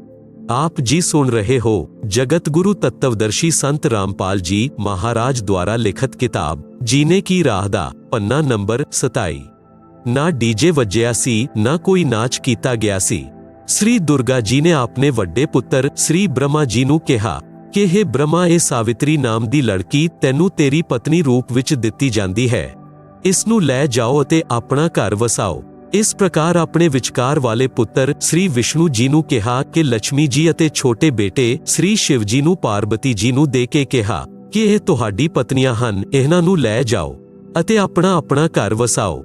ਤਿੰਨੋਂ ਆਪਣੀਆਂ ਆਪਣੀਆਂ ਪਤਨੀਆਂ ਨੂੰ ਲੈ ਕੇ ਆਪਣੇ ਆਪਣੇ ਲੋਕ ਵਿੱਚ ਚਲੇ ਗਏ, ਜਿਸ ਨਾਲ ਵਿਸ਼ਵ ਦਾ ਵਿਸਥਾਰ ਹੋਇਆ। ਸ਼ੰਕਾ ਸਮਾਧਾਨ। ਕੁਝ ਵਿਅਕਤੀ ਕਹਿੰਦੇ ਹਨ ਕਿ ਪਾਰਬਤੀ ਜੀ ਦੀ ਮੌਤ ਹੋ ਗਈ ਸੀ। ਉਸ ਦੇਵੀ ਦਾ ਪੁਨਰ ਜਨਮ ਰਾਜਾ ਦਕਸ਼ ਦੇ ਘਰ ਹੋਇਆ ਸੀ। ਯੁਵਾ ਹੋਣ ਉੱਤੇ ਦੇਵੀ ਸਤੀ ਯਾਨੀ ਪਾਰਬਤੀ ਜੀ ਨੇ ਨਾਰਦ ਦੇ ਦੱਸਣ ਪਿੱਛੋਂ ਸ੍ਰੀ ਸ਼ਿਵ ਜੀ ਨੂੰ ਪਤੀ ਬਣਾਉਣ ਦਾ ਦ੍ਰਿੜ ਸੰਕਲਪ ਕਰ ਲਿਆ ਅਤੇ ਆਪਣੀ ਮਾਤਾ ਜੀ ਦੇ ਮਾਧਿਅਮ ਨਾਲ ਆਪਣੀ ਇੱਛਾ ਪਿਤਾ ਦਕਸ਼ ਨੂੰ ਦੱਸੀ। ਤਾਂ ਰਾਜਾ ਦਕਸ਼ ਨੇ ਕਿਹਾ ਕਿ ਉਹ ਸ਼ਿਵ ਜੀ ਮੇਰਾ ਦਮਾਦ ਬਣਨ ਯੋਗ ਨਹੀਂ ਹੈ, ਕਿਉਂਕਿ ਉਹ ਨਗਨ ਰਹਿੰਦਾ ਹੈ, ਕੇਵਲ ਇੱਕ ਮਿਰਗਸ਼ਾਲਾ ਪਰਦੇ ਉੱਪਰ ਬੰਨ੍ਹਦਾ ਹੈ, ਸਰੀਰ ਉੱਤੇ ਰਾਖ ਲਗਾ ਕੇ ਭੰਗ ਦੇ ਨਸ਼ੇ ਵਿੱਚ ਰਹਿੰਦਾ ਹੈ, ਸੱਪਾਂ ਨੂੰ ਨਾਲ ਰੱਖਦਾ ਹੈ। ਅਜਿਹੇ ਵਿਅਕਤੀ ਨਾਲ ਮੈਂ ਆਪਣੀ ਬੇਟੀ ਦਾ ਵਿਆਹ ਕਰਕੇ ਜਗਤ ਵਿੱਚ ਹਾਸੇ ਦਾ ਪਾਤਰ ਨਹੀਂ ਬਣੂੰਗਾ। ਪਰੰਤੂ ਦੇਵੀ ਪਾਰਬਤੀ ਵੀ ਜਿੱਦ ਦੀ ਪੱਕੀ ਸੀ। ਉਸਨੇ ਆਪਣੀ ਇੱਛਾ ਸ੍ਰੀ ਸ਼ਿਵ ਜੀ ਦੇ ਕੋਲ ਭਿਜਵਾ ਦਿੱਤੀ ਅਤੇ ਕਿਹਾ ਕਿ ਮੈਂ ਆਪ ਨਾਲ ਵਿਆਹ ਕਰਨਾ ਚਾਹੁੰਦੀ ਹਾਂ। ਰਾਜਾ ਦਕਸ਼ ਨੇ ਪਾਰਬਤੀ ਜੀ ਦਾ ਵਿਆਹ ਕਿਸੇ ਹੋਰ ਦੇ ਨਾਲ ਨਿਸ਼ਚਿਤ ਕਰ ਰੱਖਿਆ ਸੀ। ਉਸੇ ਦਿਨ ਸ੍ਰੀ ਸ਼ਿਵ ਜੀ ਆਪਣੇ ਨਾਲ ਹਜ਼ਾਰਾਂ ਦੀ ਸੰਖਿਆ ਵਿੱਚ ਭੂਤ ਪ੍ਰੇਤ ਭੈਰਵ ਅਤੇ ਆਪਣੇ ਗਣਾਂ ਨੂੰ ਲੈ ਕੇ ਵਿਆਹ ਮੰਡਪ ਉੱਤੇ ਪਹੁੰਚ ਗਏ। ਰਾਜਾ ਦਕਸ਼ ਦੇ ਸੈਨਿਕਾਂ ਨੇ ਵਿਰੋਧ ਕੀਤਾ। ਸ਼ਿਵ ਦੀ ਸੈਨਾ ਅਤੇ ਦਕਸ਼ ਦੀ ਸੈਨਾ ਵਿੱਚ ਯੁੱਧ ਹੋਇਆ। ਪਾਰਬਤੀ ਨੇ ਸ਼ਿਵ ਜੀ ਨੂੰ ਵਰਮਾਲਾ ਪਹਿਨਾ ਦਿੱਤੀ। ਪਾਰਬਤੀ ਨੂੰ ਬਲਪੂਰਵਕ ਲੈ ਕੇ ਸ੍ਰੀ ਸ਼ਿਵ ਜੀ ਕੈਲਾਸ਼ ਪਰਬਤ ਉੱਤੇ ਆਪਣੇ ਘਰ ਲੈ ਗਏ। ਕੁਝ ਵਿਅਕਤੀ ਕਹਿੰਦੇ ਹਨ ਕਿ ਦੇਖੋ ਸ੍ਰੀ ਸ਼ਿਵ ਜੀ ਵੀ ਪਵੇ ਬਰਾਤ ਲੈ ਕੇ ਪਾਰਬਤੀ ਨਾਲ ਵਿਆਹ ਕਰਨ ਆਏ ਸਨ। ਇਸ ਲਈ ਬਰਾਤ ਦੀ ਪਰੰਪਰਾ ਪੁਰਾਤਨ ਹੈ। ਇਸ ਲਈ ਬਰਾਤ ਬਿਨਾਂ ਵਿਆਹ ਦੀ ਸ਼ੋਭਾ ਨਹੀਂ ਹੁੰਦੀ। ਇਸ ਦਾ ਉੱਤਰ ਇਹ ਹੈ ਕਿ ਇਹ ਵਿਆਹ ਨਹੀਂ ਸੀ, ਇਹ ਤਾਂ ਪ੍ਰੇਮ ਪ੍ਰਸੰਗ ਸੀ। ਸ੍ਰੀ ਸ਼ਿਵ ਜੀ ਬਰਾਤ ਨਹੀਂ ਸੈਨਾ ਲਿਆਏ ਸਨ। ਪਾਰਬਤੀ ਨੂੰ ਬਲਪੂਰਵਕ ਉਠਾ ਕੇ ਲੈ ਜਾਣ ਦੇ ਲਈ ਵਿਆਹ ਦੀ ਪੁਰਾਤਨ ਪਰੰਪਰਾ ਸ੍ਰੀ ਦੇਵੀ ਮਹਾਪੁਰਾਣ ਦੇ ਤੀਸਰੇ ਸਕੰਦ ਵਿੱਚ ਹੈ, ਜੋ ਉੱਪਰ ਦੱਸ ਦਿੱਤੀ ਹੈ। ਬੇਟੀਆਂ ਤੇ ਬੇਟਿਆਂ ਨੂੰ ਚਾਹੀਦਾ ਹੈ ਕਿ ਆਪਣੇ ਮਾਤਾ ਪਿਤਾ ਜੀ ਦੀ ਇੱਛਾ ਅਨੁਸਾਰ ਵਿਆਹ ਕਰੋ। ਪ੍ਰੇਮ ਵਿਆਹ ਮਹਾਂਕਲੇਸ਼ ਦਾ ਕਾਰਨ ਬਣ ਜਾਂਦਾ ਹੈ। ਜਿਵੇਂ ਭਗਵਾਨ ਸ਼ਿਵ ਜੀ ਅਤੇ ਪਾਰਬਤੀ ਜੀ ਦਾ ਕਿਸੇ ਗੱਲ ਉੱਪਰ ਮਨ ਮੁਟਾਵ ਹੋ ਗਿਆ। ਸ਼ਿਵ ਜੀ ਨੇ ਪਾਰਬਤੀ ਜੀ ਨਾਲ ਪਤਨੀ ਵਿਵਹਾਰ ਬੰਦ ਕਰ ਦਿੱਤਾ ਸੀ ਅਤੇ ਬੋਲਚਾਲ ਵੀ ਬੰਦ ਕਰ ਦਿੱਤੀ। ਪਾਰਬਤੀ ਨੇ ਸੋਚਿਆ ਕਿ ਹੁਣ ਇਹ ਘਰ ਮੇਰੇ ਲਈ ਨਰਕ ਹੋ ਗਿਆ ਹੈ, ਇਸ ਲਈ ਕੁਝ ਦਿਨ ਆਪਣੀ ਮਾਂ ਦੇ ਕੋਲ ਚਲੀ ਜਾਂਦੀ ਹਾਂ। ਪਾਰਬਤੀ ਜੀ ਆਪਣੇ ਪਿਤਾ ਦਕਸ਼ ਦੇ ਘਰ ਮਾਇਕੇ ਵਿੱਚ ਚਲੀ ਗਈ। ਉਸ ਦਿਨ ਰਾਜਾ ਦਕਸ਼ ਨੇ ਇੱਕ ਹਵਨ ਯੱਗ ਦਾ ਆਯੋਜਨ ਕੀਤਾ ਹੋਇਆ ਸੀ। ਰਾਜਾ ਦਕਸ਼ ਨੇ ਆਪਣੀ ਬੇਟੀ ਦਾ ਸਤਿਕਾਰ ਨਹੀਂ ਕੀਤਾ ਅਤੇ ਕਿਹਾ ਕਿ ਅੱਜ ਕੀ ਲੈਣ ਆਈ ਹੋ, ਦੇਖ ਲਿਆ ਉਸਦਾ ਪ੍ਰੇਮ, ਚਲੀ ਜਾ ਘਰ ਤੋਂ।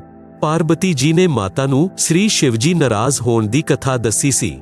ਆਪ ਜੀ ਸੁਣ ਰਹੇ ਹੋ ਜਗਤ ਗੁਰੂ ਤੱਤਵਦਰਸ਼ੀ ਸੰਤ ਰਾਮਪਾਲ ਜੀ ਮਹਾਰਾਜ ਦੁਆਰਾ ਲਿਖਤ ਕਿਤਾਬ ਜੀਨੇ ਕੀ ਰਾਹ ਦਾ ਪੰਨਾ ਨੰਬਰ 28। ਮਾਤਾ ਨੇ ਆਪਣੇ ਪਤੀ ਦਕਸ਼ ਨੂੰ ਸਭ ਦੱਸਿਆ ਸੀ। ਪਾਰਬਤੀ ਜੀ ਨੂੰ ਹੁਣ ਨਾ ਮਾਇਕੇ ਵਿੱਚ ਸਥਾਨ ਸੀ, ਨਾ ਸੁਸਰਾਲ ਵਿੱਚ। ਪ੍ਰੇਮ ਵਿਆਹ ਨੇ ਐਸੀ ਗੰਭੀਰ ਸਥਿਤੀ ਉਤਪੰਨ ਕਰ ਦਿੱਤੀ ਕਿ ਦਕਸ਼ ਪੁੱਤਰੀ ਨੂੰ ਆਤਮ ਹੱਤਿਆ ਦੇ ਇਲਾਵਾ ਕੋਈ ਵਿਕਲਪ ਨਹੀਂ ਦਿਖਿਆ ਅਤੇ ਰਾਜਾ ਦਕਸ਼ ਦੇ ਵਿਸ਼ਾਲ ਹਵਨ ਕੁੰਡ ਵਿੱਚ ਜਲ ਕੇ ਮਰ ਗਈ। ਧਾਰਮਿਕ ਅਨੁਸ਼ਠਾਨ ਦਾ ਨਾਸ਼ ਕੀਤਾ, ਆਪਣਾ ਅਣਮੋਲ ਮਾਨਵ ਜੀਵਨ ਗੁਆਇਆ, ਪਿਤਾ ਦਾ ਨਾਸ਼ ਕਰਾਇਆ। ਕਿਉਂਕਿ ਜਦ ਸ੍ਰੀ ਸ਼ਿਵ ਜੀ ਨੂੰ ਪਤਾ ਚੱਲਿਆ ਤਾਂ ਉਹ ਆਪਣੀ ਸੈਨਾ ਲੈ ਕੇ ਪਹੁੰਚੇ ਅਤੇ ਆਪਣੇ ਸਸੁਰ ਦਕਸ਼ ਜੀ ਦੀ ਗਰਦਨ ਕੱਟ ਦਿੱਤੀ। ਬਾਅਦ ਵਿੱਚ ਬੱਕਰੇ ਦੀ ਗਰਦਨ ਲਗਾ ਕੇ ਜੀਵਤ ਕੀਤਾ। ਉਸ ਪ੍ਰੇਮ ਵਿਆਹ ਨੇ ਕਿਹੋ ਜਿਹਾ ਕਸਮਾਨ ਮਚਾਇਆ। ਸ਼ਿਵ ਸੈਨਾ ਨੂੰ ਬਰਾਤ ਦੱਸ ਕੇ ਕੁਪਰਥਾ ਨੂੰ ਜਨਮ ਦਿੱਤਾ ਗਿਆ ਹੈ ਅਤੇ ਇਹ ਪ੍ਰਸੰਗ ਪ੍ਰੇਮ ਵਿਆਹ ਰੂਪੀ ਕੁਪਰਥਾ ਦਾ ਜਨਕ ਹੈ, ਜੋ ਸਮਾਜ ਦੇ ਨਾਸ਼ ਦਾ ਕਾਰਨ ਹੈ। ਵਿਆਹ ਜੋ ਸੁਪ੍ਰਥਾ ਨਾਲ ਹੋਇਆ, ਉਹ ਅੱਜ ਤੱਕ ਸੁਖੀ ਜੀਵਨ ਜੀ ਰਹੇ ਹਨ। ਜਿਵੇਂ ਸ੍ਰੀ ਬ੍ਰਹਮਾ ਜੀ ਤੇ ਸ੍ਰੀ ਵਿਸ਼ਨੂੰ ਜੀ। ਵਿਆਹ ਕਰਨ ਦਾ ਉਦੇਸ਼ ਕੇਵਲ ਸੰਤਾਨ ਉਤਪੱਤੀ ਕਰਨਾ। ਫਿਰ ਪਤੀ ਪਤਨੀ ਮਿਲ ਕੇ ਮਿਹਨਤ ਕਰਕੇ ਬੱਚਿਆਂ ਦਾ ਪਾਲਣ ਪੋਸ਼ਣ ਕਰਦੇ ਹਨ। ਉਹਨਾਂ ਦਾ ਵਿਆਹ ਕਰ ਦਿੰਦੇ ਹਨ, ਫਿਰ ਉਹ ਘਰ ਵਸਾਉਂਦੇ ਹਨ। ਇਸ ਦੇ ਇਲਾਵਾ ਪ੍ਰੇਮ ਵਿਆਹ ਸਮਾਜ ਵਿੱਚ ਅਸ਼ਾਂਤੀ ਦਾ ਬੀਜ ਬੀਜਦਾ ਹੈ। ਸਮਾਜ ਵਿਗਾੜ ਦੀ ਚਿੰਗਾਰੀ ਹੈ। ਪ੍ਰੇਮ ਪ੍ਰਸੰਗ ਕਿਹੋ ਜਿਹਾ ਹੁੰਦਾ ਹੈ? ਉੱਤਰ, ਜੋ ਚਰਿੱਤਰਹੀਣ ਲੜਕੇ ਲੜਕੀਆਂ ਹੁੰਦੇ ਹਨ, ਉਹ ਚਲਤੇ ਸਮੇਂ ਅਜੀਬੋ ਗਰੀਬ ਐਕਟਿੰਗ ਕਰਦੇ ਹਨ। ਉਹਨਾਂ ਲਾਜ ਮਰਿਆਦੀ ਦ੍ਰਿਸ਼ਟੀ ਵੀ ਟੇਢੀ ਮੇਢੀ ਚਲਦੀ ਹੈ। ਕਦੀ ਬਣਾਵਟੀ ਮੁਸਕਰਾਉਣਾ, ਮੁੜ ਮੁੜ ਕੇ ਅੱਗੇ ਪਿੱਛੇ ਦੇਖਣਾ, ਚਟਕ ਮਟਕ ਕੇ ਚੱਲਣਾ ਉਹਨਾਂ ਪਾਪ ਆਤਮਾਵਾਂ ਦਾ ਸ਼ੌਂਕ ਹੁੰਦਾ ਹੈ, ਜੋ ਅੰਤ ਵਿੱਚ ਪ੍ਰੇਮ ਵਿਆਹ ਦਾ ਰੂਪ ਬਣ ਜਾਂਦਾ ਹੈ। ਬਾਅਦ ਵਿੱਚ ਉਹਨਾਂ ਨੂੰ ਪਤਾ ਲੱਗਦਾ ਹੈ ਕਿ ਦੋਨਾਂ ਦੇ ਹੋਰ ਵੀ ਪ੍ਰੇਮੀ ਪ੍ਰੇਮਿਕਾਵਾਂ ਸਨ। ਫਿਰ ਉਹਨਾਂ ਦੀ ਦਸ਼ਾ ਭਗਵਾਨ ਸ਼ਿਵਜੀ ਪਾਰਬਤੀ ਵਾਲੀ ਹੁੰਦੀ ਹੈ। ਨਾ ਘਰ ਦੇ ਰਹਿੰਦੇ ਹਨ ਨਾ ਘਾਟ ਦੇ। ਵਿਆਹ ਕਰਨ ਦਾ ਉਦੇਸ਼ ਉੱਪਰ ਦੱਸ ਦਿੱਤਾ ਹੈ। ਇਸ ਤੋਂ ਹਟ ਕੇ ਜੋ ਵੀ ਕਦਮ ਯੁਵਾ ਉਠਾਉਂਦੇ ਹਨ ਉਹ ਜੀਵਨ ਸਫ਼ਰ ਨੂੰ ਨਰਕ ਬਣਾਉਣ ਵਾਲਾ ਹੁੰਦਾ ਹੈ। ਜੇਕਰ ਕਿਸੇ ਦਾ ਪ੍ਰੇਮ ਸੰਬੰਧ ਵੀ ਬਣ ਜਾਏ ਤਾਂ ਇਸ ਗੱਲ ਦਾ ਧਿਆਨ ਜ਼ਰੂਰ ਰੱਖੋ ਕਿ ਸਮਾਜ ਦੀ ਮਰਿਆਦਾ ਯਾਨੀ ਜਿਵੇਂ ਗੋਤਰ, ਪਿੰਡ ਤੇ ਵਿਆਹ ਖੇਤਰ ਭੰਗ ਨਾ ਹੁੰਦੀ ਹੋਵੇ, ਜਿਸ ਨਾਲ ਕੁੱਲ ਮਾਤਾ ਪਿਤਾ ਦੀ ਇੱਜ਼ਤ ਨੂੰ ਠੇਸ ਪਹੁੰਚੇ। ਗਲਤੀ ਨਾਲ ਅਜਿਹਾ ਹੋ ਵੀ ਜਾਏ ਅਤੇ ਬਾਅਦ ਵਿੱਚ ਪਤਾ ਚੱਲੇ ਤਾਂ ਲੜਕਾ ਲੜਕੀ ਨੂੰ ਚਾਹੀਦਾ ਹੈ ਕਿ ਤੁਰੰਤ ਉਸ ਪ੍ਰੇਮ ਨੂੰ ਤੋੜ ਦੇਣ। ਅੰਤਰਜਾਤੀ ਵਿਆਹ ਵਰਤਮਾਨ ਵਿੱਚ ਕਰਨ ਵਿੱਚ ਕੋਈ ਹਾਨੀ ਨਹੀਂ ਹੈ, ਪਰੰਤੂ ਉਪਰੋਕਤ ਮਰਿਆਦਾ ਦਾ ਧਿਆਨ ਜ਼ਰੂਰ ਰੱਖਣ। ਭਗਵਾਨ ਸ਼ਿਵ ਜੀ ਨੇ ਵੀ ਦੇਵੀ ਪਾਰਬਤੀ ਨੂੰ ਇਸੇ ਕਾਰਨ ਨਾਲ ਤਿਆਗਿਆ ਸੀ। ਕਥਾ ਇਸ ਪ੍ਰਕਾਰ ਹੈ। ਭਗਵਾਨ ਸ਼ਿਵ ਦਾ ਆਪਣੀ ਪਤਨੀ ਨੂੰ ਤਿਆਗਣਾ। ਜਿਸ ਸਮੇਂ ਸ੍ਰੀ ਰਾਮਚੰਦਰ ਪੁੱਤਰ ਸ੍ਰੀ ਦਸ਼ਰਥ ਯਾਨੀ ਰਾਜਾ ਅਯੋਧਿਆ ਬਨਵਾਸ ਦਾ ਸਮੇਂ ਬਿਤਾ ਰਹੇ ਸਨ, ਉਸ ਦੌਰਾਨ ਸੀਤਾ ਜੀ ਦਾ ਅਪਹਰਨ ਲੰਕਾ ਦੇ ਰਾਜਾ ਰਾਵਣ ਨੇ ਕਰ ਲਿਆ ਸੀ। ਸ੍ਰੀ ਰਾਮ ਨੂੰ ਪਤਾ ਨਹੀਂ ਸੀ। ਸੀਤਾ ਜੀ ਦੇ ਵਿਯੋਗ ਵਿੱਚ ਸ੍ਰੀ ਰਾਮ ਜੀ ਵਿਲਾਪ ਕਰ ਰਹੇ ਸਨ। ਆਕਾਸ਼ ਤੋਂ ਸ਼ਿਵ ਪਾਰਬਤੀ ਨੇ ਦੇਖਿਆ। ਆਪ ਜੀ ਸੁਣ ਰਹੇ ਹੋ ਜਗਤ ਗੁਰੂ ਤੱਤਵਦਰਸ਼ੀ ਸੰਤ ਰਾਮਪਾਲ ਜੀ ਮਹਾਰਾਜ ਦੁਆਰਾ ਲਿਖਤ ਕਿਤਾਬ ਜੀਨੇ ਕੀ ਰਾਹ ਦਾ ਪੰਨਾ ਨੰਬਰ 29। ਪਾਰਬਤੀ ਨੇ ਸ਼ਿਵ ਤੋਂ ਪੁੱਛਿਆ ਕਿ ਉਹ ਵਿਅਕਤੀ ਇੰਨੀ ਬੁਰੀ ਤਰ੍ਹਾਂ ਕਿਉਂ ਰੋ ਰਿਹਾ ਹੈ, ਇਸ ਉੱਤੇ ਕੀ ਬਿਪਤਾ ਆਈ ਹੈ। ਸ਼੍ਰੀ ਸ਼ਿਵ ਜੀ ਨੇ ਦੱਸਿਆ ਕਿ ਇਹ ਸਾਧਾਰਨ ਵਿਅਕਤੀ ਨਹੀਂ ਹੈ, ਇਹ ਸ੍ਰੀ ਵਿਸ਼ਨੂੰ ਜੀ ਹਨ ਜੋ ਰਾਜਾ ਦਸ਼ਰਥ ਦੇ ਘਰ ਜਨਮੇ ਹਨ। ਹੁਣ ਬਨਵਾਸ ਦਾ ਸਮੇਂ ਬਤਾ ਰਹੇ ਹਨ। ਇਹਨਾਂ ਦੀ ਪਤਨੀ ਸੀਤਾ ਵੀ ਇਹਨਾਂ ਦੇ ਨਾਲ ਆਈ ਸੀ। ਉਸ ਦਾ ਕਿਸੇ ਨੇ ਅਪਹਰਨ ਕਰ ਲਿਆ ਹੈ, ਇਸ ਲਈ ਦੁਖੀ ਹੈ। ਪਾਰਬਤੀ ਜੀ ਨੇ ਕਿਹਾ ਕਿ ਮੈਂ ਸੀਤਾ ਰੂਪ ਧਾਰਨ ਕਰਕੇ ਇਹਨਾਂ ਦੇ ਸਾਹਮਣੇ ਜਾਵਾਂਗੀ। ਜੇਕਰ ਮੈਨੂੰ ਪਹਿਚਾਣ ਲੈਣਗੇ ਤਾਂ ਮੈਂ ਮੰਨੂਗੀ ਕਿ ਉਹ ਅਸਲ ਵਿੱਚ ਭਗਵਾਨ ਹਨ। ਸ਼ਿਵ ਜੀ ਨੇ ਪਾਰਬਤੀ ਨੂੰ ਕਿਹਾ ਕਿ ਉਹ ਗਲਤੀ ਨਾ ਕਰਨਾ। ਜੇਕਰ ਆਪਨੇ ਸੀਤਾ ਰੂਪ ਧਾਰਨ ਕੀਤਾ ਤਾਂ ਮੇਰੇ ਕੰਮ ਦੀ ਨਹੀਂ ਰਹੇਗੀ। ਪਾਰਬਤੀ ਜੀ ਨੇ ਉਸ ਸਮੇਂ ਤਾਂ ਕਹਿ ਦਿੱਤਾ ਕਿ ਠੀਕ ਹੈ, ਮੈਂ ਪ੍ਰੀਖਿਆ ਨਹੀਂ ਲਊਂਗੀ। ਪਰੰਤੂ ਸ਼ਿਵ ਜੀ ਦੇ ਘਰ ਤੋਂ ਬਾਹਰ ਜਾਂਦੇ ਹੀ ਸੀਤਾ ਰੂਪ ਧਾਰਨ ਕਰ ਸ੍ਰੀ ਰਾਮ ਜੀ ਦੇ ਸਾਹਮਣੇ ਖੜੀ ਹੋ ਗਈ। ਸ੍ਰੀ ਰਾਮ ਜੀ ਬੋਲੇ, ਹੇ ਦਖਸ਼ ਪੁੱਤਰੀ ਮਾਇਆ, ਅੱਜ ਇਕੱਲੇ ਕਿਵੇਂ ਆਈ? ਸ੍ਰੀ ਸ਼ਿਵ ਜੀ ਨੂੰ ਕਿੱਥੇ ਛੱਡ ਆਈ? ਉਦੋਂ ਦੇਵੀ ਜੀ ਲੱਜਤ ਹੋਈ ਅਤੇ ਬੋਲੀ ਕਿ ਭਗਵਾਨ ਸ਼ਿਵ ਸੱਚ ਹੀ ਕਹਿ ਰਹੇ ਸਨ ਕਿ ਆਪ ਤਿਰਲੋਕੀਨਾਥ ਹੋ। ਆਪ ਨੇ ਮੈਨੂੰ ਪਹਿਚਾਣ ਲਿਆ, ਮੈਂ ਪ੍ਰੀਖਿਆ ਲੈਣ ਆਈ ਸੀ। ਭਗਵਾਨ ਸ਼ਿਵ ਨੂੰ ਵੀ ਪਤਾ ਚੱਲ ਗਿਆ ਕਿ ਪਾਰਬਤੀ ਨੇ ਸੀਤਾ ਰੂਪ ਧਾਰਨ ਕਰਕੇ ਪ੍ਰੀਖਿਆ ਲਈ ਹੈ। ਪਾਰਬਤੀ ਜੀ ਨੂੰ ਪੁੱਛਿਆ ਕਿ ਕਰ ਦਿੱਤਾ ਉਹੀ ਕੰਮ ਜਿਸ ਦੇ ਲਈ ਮਨਾ ਕੀਤਾ ਸੀ। ਪਾਰਬਤੀ ਜੀ ਨੇ ਝੂਠ ਬੋਲਿਆ ਕਿ ਮੈਂ ਕੋਈ ਪ੍ਰੀਖਿਆ ਨਹੀਂ ਲਈ ਹੈ। ਪਰੰਤੂ ਸ਼ਿਵ ਜੀ ਪੂਰੀ ਤਰ੍ਹਾਂ ਨਾਰਾਜ਼ ਹੋ ਗਏ ਅਤੇ ਪ੍ਰੇਮ ਵਿਆਹ ਨਰਕ ਦਾ ਕਾਰਨ ਬਣਿਆ, ਜੋ ਉੱਪਰ ਆਪ ਜੀ ਨੇ ਪੜ੍ਹਿਆ ਹੈ। ਇਸ ਲਈ ਯੁਵਕਾਂ ਨੂੰ ਨਿਵੇਦਨ ਹੈ ਕਿ ਆਪਣੀ ਕਮਜ਼ੋਰੀ ਦੇ ਕਾਰਨ ਮਾਤਾ ਪਿਤਾ ਅਤੇ ਸਮਾਜ ਵਿੱਚ ਜ਼ਹਿਰ ਨਾ ਘੋਲਣ। ਵਿਆਹ ਕਰਨਾ ਚੰਗੀ ਗੱਲ ਹੈ, ਬਕਵਾਸ ਕਰਨਾ ਬੁਰੀ ਗੱਲ ਹੈ। ਵਿਆਹ ਦੇ ਲਈ ਮਾਤਾ ਪਿਤਾ ਸਮੇਂ ਅਤੇ ਖੁਦ ਚਿੰਤਤ ਹੋ ਜਾਂਦੇ ਹਨ ਅਤੇ ਵਿਆਹ ਕਰਕੇ ਹੀ ਦਮ ਲੈਂਦੇ ਹਨ। ਫਿਰ ਯੁਵਾ ਕਿਉਂ ਸਿਰਦਰਦ ਮੁੱਲ ਲੈਂਦੇ ਹਨ? ਜਦ ਤੱਕ ਵਿਆਹ ਨਹੀਂ ਹੁੰਦਾ ਚਾਅ ਚੜਿਆ ਰਹਿੰਦਾ ਹੈ। ਵਿਆਹ ਦੇ ਪਿੱਛੋਂ ਬੱਚੇ ਹੋ ਜਾਂਦੇ ਹੈ। 7 ਸਾਲ ਦੇ ਪਿੱਛੋਂ ਮਹਿਸੂਸ ਹੋਣ ਲੱਗਦਾ ਹੈ ਕਿ ਇਹ ਕੀ ਬਣੀ। ਜਿਵੇਂ ਹਰਿਆਣਵੀ ਕਵੀ ਯਾਨੀ ਸਵਾਂਗੀ ਜਾਟ ਮੇਹਰ ਸਿੰਘ ਜੀ ਨੇ ਕਿਹਾ ਹੈ ਕਿ ਵਿਆਹ ਕਰਕੇ ਦੇਖ ਲਿਓ, ਜਿਸ ਨੇ ਦੇਖੀ ਜੇਲ੍ਹ ਨਹੀਂ ਹੈ।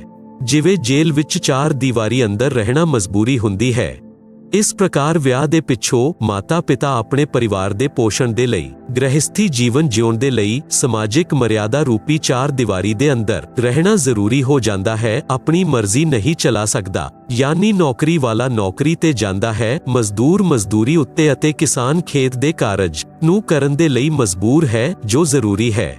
ਇਸ ਲਈ ਵਿਵਾਹਿਕ ਜੀਵਨ ਮਰਿਆਦਾ ਰੂਪੀ ਕਾਰਾਗਾਰ ਕਹੀ ਜਾਂਦੀ ਹੈ। ਪਰੰਤੂ ਇਸ ਕਾਰਾਗਾਰ ਬਿਨਾਂ ਸੰਸਾਰ ਦੀ ਉਤਪੱਤੀ ਨਹੀਂ ਹੋ ਸਕਦੀ।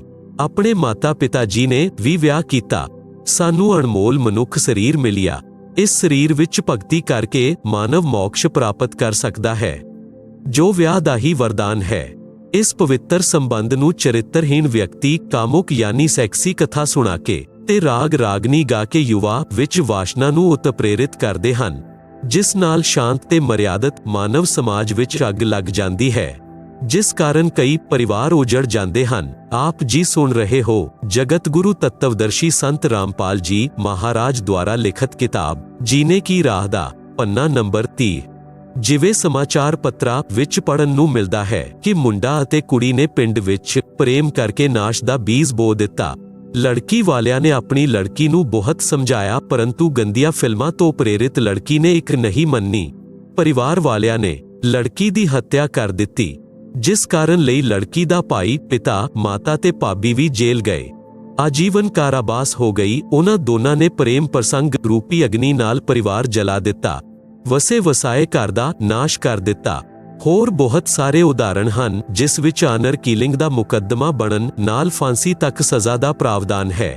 ਹੇ ਜਵਾਨ ਬੱਚਿਓ, ਵਿਚਾਰ ਕਰੋ, ਮਾਤਾ ਪਿਤਾ ਆਪ ਤੋਂ ਕੀ ਉਮੀਦ ਲਈ ਜਿਉਂਦੇ ਹਨ, ਆਪ ਨੂੰ ਪੜ੍ਹਾਉਂਦੇ ਹਨ, ਪਾਲਦੇ ਹਨ। ਆਪ ਸਮਾਜਿਕ ਮਰਿਆਦਾ ਨੂੰ ਭੁੱਲ ਕੇ ਛੋਟੀ ਜਿਹੀ ਭੁੱਲ ਦੇ ਕਾਰਨ ਮਹਾਨ ਗਲਤੀ ਕਰਕੇ ਜੀਵਨ ਨਸ਼ਟ ਕਰ ਜਾਂਦੇ ਹਨ। ਇਸ ਲਈ ਬੱਚਿਆਂ ਨੂੰ ਸਤਸੰਗ ਸੁਣਾਉਣਾ ਜ਼ਰੂਰੀ ਹੈ। ਸਮਾਜਿਕ ਊਚ ਨੀਚ ਦਾ ਪਾਠ ਪੜ੍ਹਾਉਣਾ ਜ਼ਰੂਰੀ ਹੈ, ਜਿਸ ਦਾ ਲਗਭਗ ਅਭਾਵ ਹੋ ਚੁੱਕਾ ਹੈ। ਪ੍ਰਸ਼ਨ: ਬਾਰਾਤ ਦਾ ਪ੍ਰਚਲਨ ਕਿਵੇਂ ਹੋਇਆ? ਉੱਤਰ: ਰਾਜਾ ਲੋਕਾਂ ਤੋਂ ਆਰੰਭ ਹੋਇਆ। ਉਹ ਲੜਕੇ ਦੇ ਵਿਆਹ ਵਿੱਚ ਸੈਨਾ ਲੈ ਕੇ ਜਾਂਦੇ ਸਨ।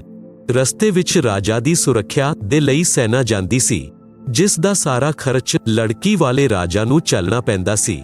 ਸੇਠ ਸ਼ਾਹੂਕਾਰ ਦਹੇਜ ਵਿੱਚ ਜ਼ਿਆਦਾ ਆਭੂਸ਼ਣ ਤੇ ਧਨ ਦਿੰਦੇ ਸਨ।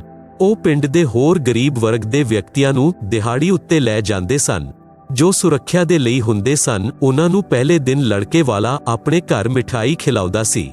ਲੜਕੀ ਵਾਲੇ ਤੋਂ ਹਰੇਕ ਰੱਖਿਅਕ ਨੂੰ ਇੱਕ ਚਾਂਦੀ ਦਾ ਰੁਪਇਆ ਅਤੇ ਇੱਕ ਪਿੱਤਲ ਦਾ ਗਲਾਸ ਦਿਲਵਾਇਆ ਜਾਂਦਾ ਸੀ। ਜੋ ਗਰੀਬ ਵਰਗ ਆਪਣੀ ਗੱਡੀ ਅਤੇ ਬੈਲ ਲੈ ਜਾਂਦੇ ਸਨ, ਉਹਨਾਂ ਨੂੰ ਕੁਝ ਅਧਿਕ ਰਾਸ਼ੀ ਦਾ ਪ੍ਰਲੋਭਨ ਦਿੱਤਾ ਜਾਂਦਾ ਸੀ। ਪਹਿਲਾਂ ਜੰਗਲ ਅਧਿਕ ਹੁੰਦੇ ਸਨ, ਆਵਾਜਾਈ ਦੇ ਸਾਧਨ ਨਹੀਂ ਸਨ। ਇਸ ਪ੍ਰਕਾਰ ਇਹ ਇੱਕ ਪਰੰਪਰਾ ਬਣ ਗਈ। ਉਸ ਸਮੇਂ ਅਕਾਲ ਪੈਦੇ ਸਨ। ਕੋਈ ਧਨੀ ਇਕੱਲਾ ਮਿਲ ਜਾਂਦਾ ਤਾਂ ਉਸ ਨੂੰ ਲੁੱਟਣਾ ਆਮ ਗੱਲ ਸੀ। ਇਸ ਕਾਰਨ ਬਾਰਾਤ ਰੂਪੀ ਸੈਨਾ ਦਾ ਪ੍ਰਚਲਨ ਹੋਇਆ। ਫਿਰ ਇਹ ਇੱਕ ਲੋਕ ਦਿਖਾਵਾ ਪਰੰਪਰਾ ਬਣ ਗਈ, ਜਿਸ ਦੀ ਹੁਣ ਬਿਲਕੁਲ ਜ਼ਰੂਰਤ ਨਹੀਂ ਹੈ। ਪ੍ਰਸ਼ਨ: ਭਾਂਤ ਤੇ ਨਿਉਂਦਾਰ ਕਿਵੇਂ ਚੱਲਿਆ? ਉੱਤਰ: ਉਸ ਦਾ ਮੂਲ ਵੀ ਬਾਰਾਤ ਦਾ ਆਉਣਾ, ਦਹੇਜ ਦਾ ਹੋਣਾ, ਬਾਰਾਤ ਲੈ ਜਾਣ ਦੇ ਲਈ ਲੜਕੇ ਵਾਲੇ ਦੁਆਰਾ ਮਿਠਾਈ ਖਵਾਉਣਾ, ਲੜਕੀ ਵਾਲੇ ਦੇ ਲਈ ਵੀ ਉਸ ਬਾਰਾਤ ਦੇ ਲਈ ਮਿਠਾਈ ਅਤੇ ਰੁਪਿਆ ਗਲਾਸ ਦੇਣਾ ਆਦਿ ਦੇ ਕਾਰਨ ਭਾਤ ਤੇ ਨਿਉਤਾ ਯਾਨੀ ਨਿਉਦਾ ਪ੍ਰਥਾ ਆਰੰਭ ਹੋਈ। ਨਿਉਤਾ ਸਮੂਹ ਵਿੱਚ ਪਿੰਡ ਅਤੇ ਆਸ-ਪਾਸ ਗੁਆਂਢ ਦੇ ਪ੍ਰੇਮੀ ਪਿਆਰੇ ਵਿਅਕਤੀ ਹੁੰਦੇ ਹਨ। ਜਿਸ ਦੇ ਲੜਕੇ ਜਾਂ ਲੜਕੀ ਦਾ ਵਿਆਹ ਹੋਵੇ ਤਾਂ ਇਕੱਲਾ ਪਰਿਵਾਰ ਨਹੀਂ ਚੱਲ ਸਕਦਾ। ਉਸ ਦੇ ਲਈ ਲਗਭਗ 100 ਜਾਂ ਵੱਧ ਮੈਂਬਰ ਉਸ ਸਮੂਹ ਵਿੱਚ ਹੁੰਦੇ ਹਨ। ਜਿਸ ਦੇ ਬੱਚੇ ਦਾ ਵਿਆਹ ਹੁੰਦਾ ਸੀ ਤਾਂ ਸਭ ਮੈਂਬਰ ਆਪਣੀ ਵਿੱਤੀ ਸਥਿਤੀ ਅਨੁਸਾਰ ਨਿਉਤਾ ਯਾਨੀ ਧਨ ਰਾਸ਼ੀ ਵਿਆਹ ਵਾਲੇ ਦੇ ਪਿਤਾ ਨੂੰ ਦਿੰਦੇ ਹਨ। ਕੋਈ 100 ਰੁਪਏ, ਕੋਈ 200 ਰੁਪਏ, ਕੋਈ ਘੱਟ, ਕੋਈ ਜ਼ਿਆਦਾ। ਇਹ ਇੱਕ ਪ੍ਰਕਾਰ ਦਾ ਨਿਸ਼ੁਲਕ ਉਧਾਰ ਹੁੰਦਾ ਹੈ, ਉਸ ਉੱਪਰ ਵਿਆਜ ਨਹੀਂ ਦੇਣਾ ਪੈਂਦਾ। ਆਪ ਜੀ ਸੁਣ ਰਹੇ ਹੋ ਜਗਤ ਗੁਰੂ ਤੱਤਵਦਰਸ਼ੀ ਸੰਤ ਰਾਮਪਾਲ ਜੀ ਮਹਾਰਾਜ ਦੁਆਰਾ ਲਿਖਤ ਕਿਤਾਬ ਜੀਨੇ ਕੀ ਰਾਹ ਦਾ ਪੰਨਾ ਨੰਬਰ 31। ਸਭ ਦੇ ਨਿਉਂਦੇ ਦਾ ਧਨ ਲਿਖਿਆ ਜਾਂਦਾ ਹੈ। ਹਰੇਕ ਸਦਸ ਦੀ ਵਹੀ ਯਾਨੀ ਡਾਇਰੀ ਵਿੱਚ ਪ੍ਰਤੇਕ ਵਿਆਹ ਉੱਪਰ ਨਿਉਂਦਾ ਲਿਖਿਆ ਹੁੰਦਾ ਹੈ। ਇਸ ਪ੍ਰਕਾਰ ਵਿਆਹ ਵਾਲੇ ਪਰਿਵਾਰ ਨੂੰ ਧਨ ਦੀ ਸਮੱਸਿਆ ਨਹੀਂ ਆਉਂਦੀ ਹੈ। ਭਾਤ ਵੀ ਇਸੀ ਕੜੀ ਵਿੱਚ ਭਰਿਆ ਜਾਂਦਾ ਹੈ। ਭੈਣ ਦੇ ਬੱਚਿਆਂ ਦੇ ਵਿਆਹ ਵਿੱਚ ਕੁਝ ਕੱਪੜੇ ਤੇ ਨਕਦ ਧਨ ਦੇਣਾ ਯਾਨੀ ਭਾਈ ਦੁਆਰਾ ਕੀਤੀ ਗਈ ਸਹਾਇਤਾ ਭਾਤ ਕਿਹਾ ਜਾਂਦਾ ਹੈ। ਜੋ ਧਨ ਭੈਣ ਨੇ ਵਾਪਸ ਨਹੀਂ ਦੇਣਾ ਹੁੰਦਾ, ਜਿਨ੍ਹਾਂ ਭੈਣਾਂ ਦੇ ਭਾਈ ਨਹੀਂ ਹਨ, ਉਹ ਉਸ ਦਿਨ ਅਤੀ ਦੁਖੀ ਹੁੰਦੀਆਂ ਹਨ, ਇਕਾਂਤ ਵਿੱਚ ਬੈਠ ਕੇ ਰੋਂਦੀਆਂ ਹਨ। ਪੀਲੀਆ ਲੜਕਾ ਸੰਤਾਨ ਉਤਪੰਨ ਹੋਣ ਉੱਤੇ ਮਾਇਕੇ ਵਾਲਿਆਂ ਵੱਲੋਂ ਜੱਚਾ ਦੇ ਲਈ ਘਰ ਦਾ ਦੇਸ਼ੀ ਸ਼ੁੱਧ ਘਿਓ, ਕੁਝ ਗੂੰਦ ਯਾਨੀ ਘਿਓ ਆਟਾ ਭੁੰਨ ਕੇ ਗੋਲਾ, ਅਜਵਾਇਣ, ਕਾਲੀ ਮਿਰਚ ਦਾ ਮਿਸ਼ਰਣ ਗੂੰਦ ਕਹਾਉਂਦਾ ਹੈ। ਨਵਜਾਤ ਬੱਚੇ ਦੇ ਛੋਟੇ-ਛੋਟੇ ਕੱਪੜਿਆਂ ਯਾਨੀ ਚੂਗਲੇ ਵੀ ਮਾਇਕੇ ਵਾਲੇ ਅਤੇ ਲੜਕੀ ਦੀਆਂ ਨਣਦਾਂ ਦੁਆਰਾ ਲਿਆਂਦੇ ਜਾਂਦੇ ਸਨ। ਇਹ ਪਰੰਪਰਾ ਹੈ। ਇਹ ਕੱਪੜੇ 1 ਸਾਲ ਦੇ ਪਿੱਛੋਂ ਬੇਅਰਥ ਹੋ ਜਾਂਦੇ ਹਨ। ਇਸ ਤਰ੍ਹਾਂ ਦੀ ਪਰੰਪਰਾ ਨੂੰ ਤਿਆਗਣਾ ਹੈ, ਕਿਉਂਕਿ ਜੀਵਨ ਵਿੱਚ ਬੇਅਰਥ ਦਾ ਭਾਰ ਹੈ। ਆਪ ਆਪਣੀ ਬੇਟੀ ਦੀ ਸਹਾਇਤਾ ਕਰ ਸਕਦੇ ਹੋ। ਜਿਵੇਂ ਮੱਝ ਗਾਂ ਲੈਣੀ ਹੈ, ਬੇਟੀ ਦੀ ਵਿੱਤੀ ਸਥਿਤੀ ਕਮਜ਼ੋਰ ਹੈ ਤਾਂ ਉਸ ਨੂੰ ਨਕਦ ਰੁਪਏ ਦੇ ਸਕਦੇ ਹਨ। ਬੇਟੀ ਦਾ ਆਪ ਦੀ ਸੰਪત્ਤੀ ਵਿੱਚੋਂ ਹੱਕ ਦੇ ਸਕਦੇ ਹਨ। ਅਗਰ ਬੇਟੀ ਲੈਣਾ ਚਾਹੇ ਤਾਂ ਬੇਟੀ ਨੂੰ ਚਾਹੀਦਾ ਹੈ ਕਿ ਜ਼ਰੂਰਤ ਪੈਣ ਤੇ ਧਨ ਲੈ ਲਵੇ, ਪਰੰਤੂ ਫਿਰ ਵਾਪਸ ਦੇਵੇ। ਪਰਮਾਤਮਾ ਉੱਪਰ ਵਿਸ਼ਵਾਸ ਰੱਖੋ, ਆਪ ਦਾ सम्मान ਬਣਿਆ ਰਹੇਗਾ। ਸਮਾਧਾਨ ਇਹ ਸਭ ਦਾ ਸਮਾਧਾਨ ਹੈ ਕਿ ਵਿਆਹ ਨੂੰ ਸੂਖਸ਼ਮ ਵੇਦ ਦੇ ਅਨੁਸਾਰ ਕੀਤਾ ਜਾਏ। ਆਪ ਜੀ ਨੇ 4 ਵੇਦ ਸੁਣੇ ਹਨ, ਯਜੁਰਵੇਦ, ਰਿਗਵੇਦ, ਸਾਮਵੇਦ ਤੇ ਅਥਰਵਵੇਦ, ਪਰੰਤੂ 5ਵਾਂ ਵੇਦ ਸੂਖਸ਼ਮ ਵੇਦ ਹੈ। जिसे खुद पूर्ण ब्रह्म जी ने पृथ्वी उत्ते प्रगट हो के अपने मुख कमल तो अमृत बाणी द्वारा प्रदान किया है।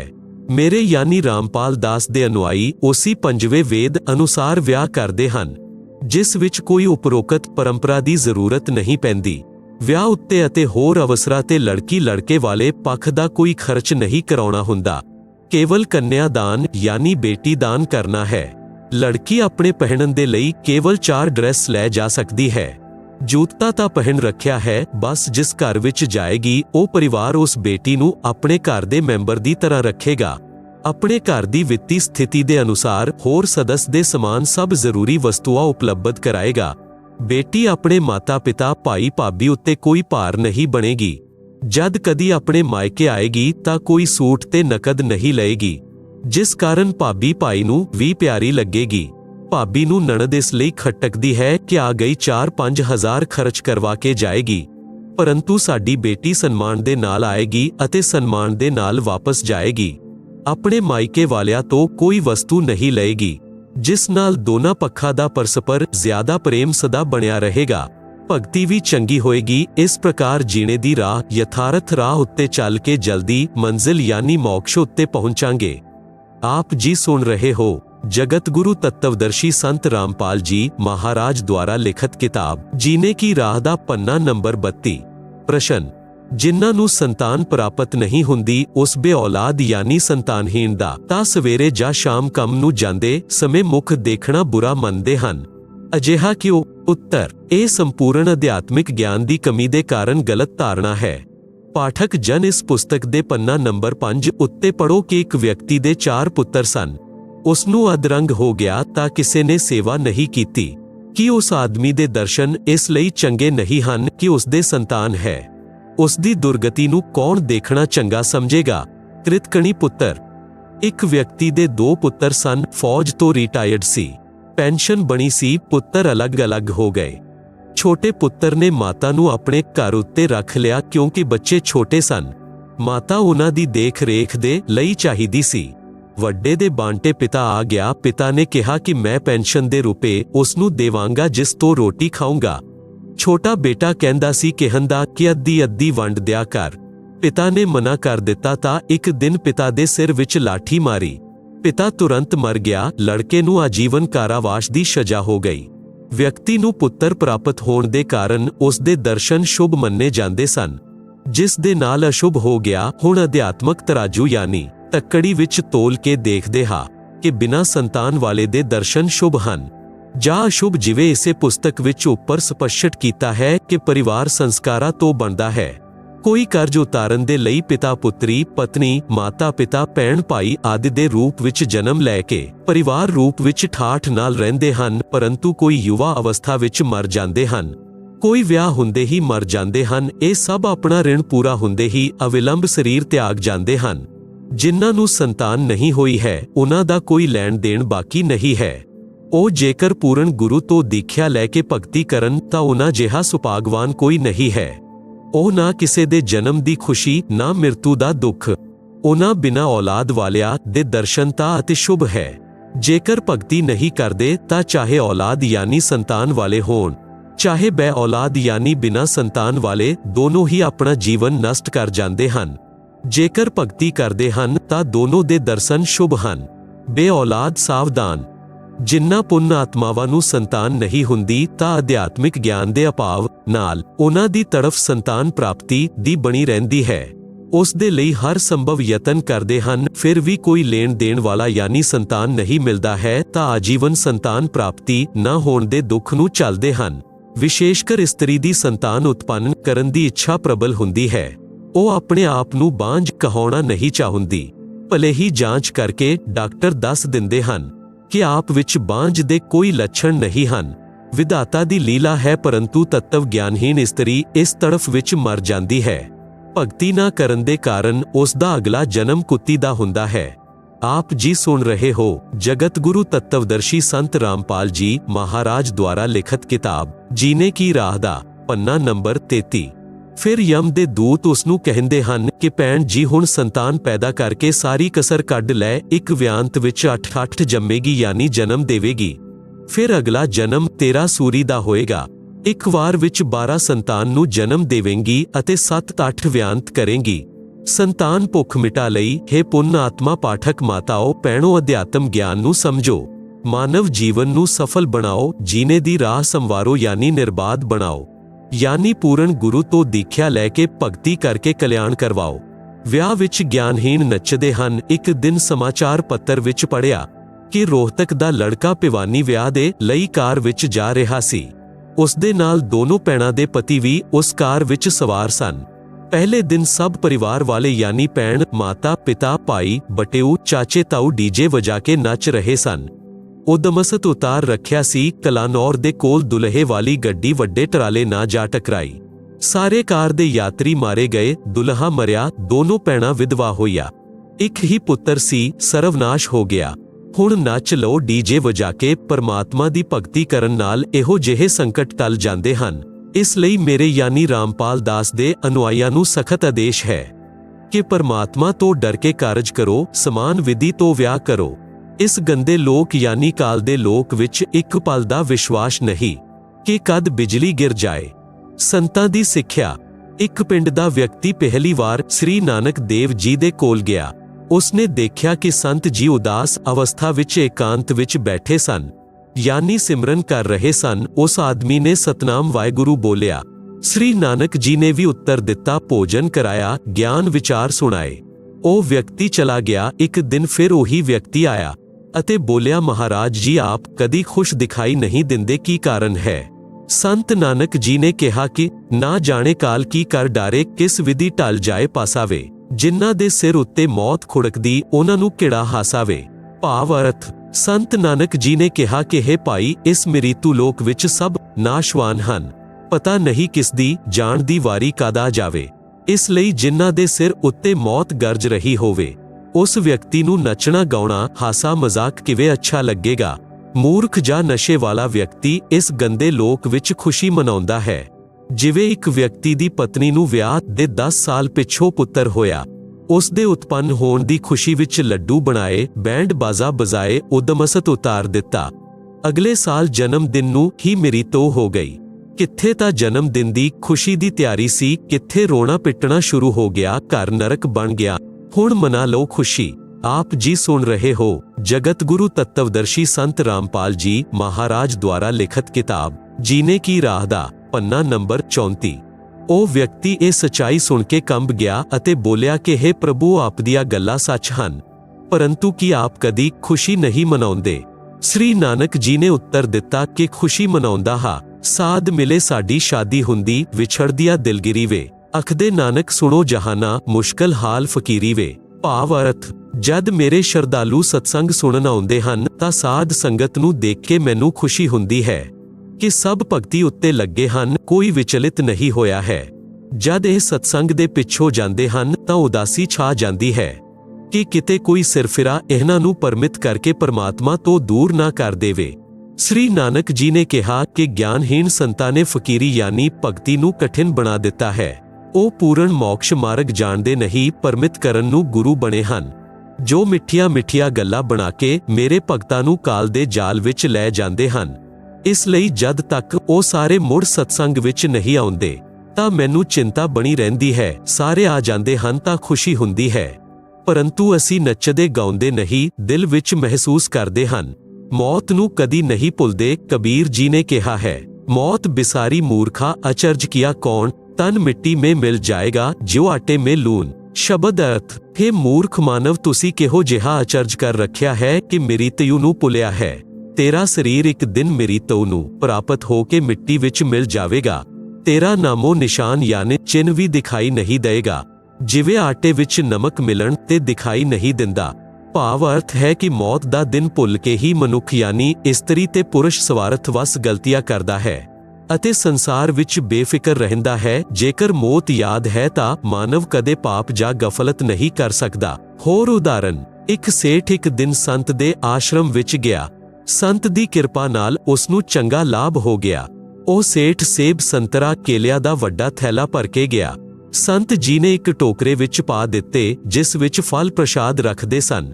ਸੇਠ 2 ਦਿਨ ਬਾਅਦ ਗਿਆ ਤਾਂ ਟੋਕਰਾ ਫਲਾਂ ਨਾਲ ਭਰਿਆ ਸੀ।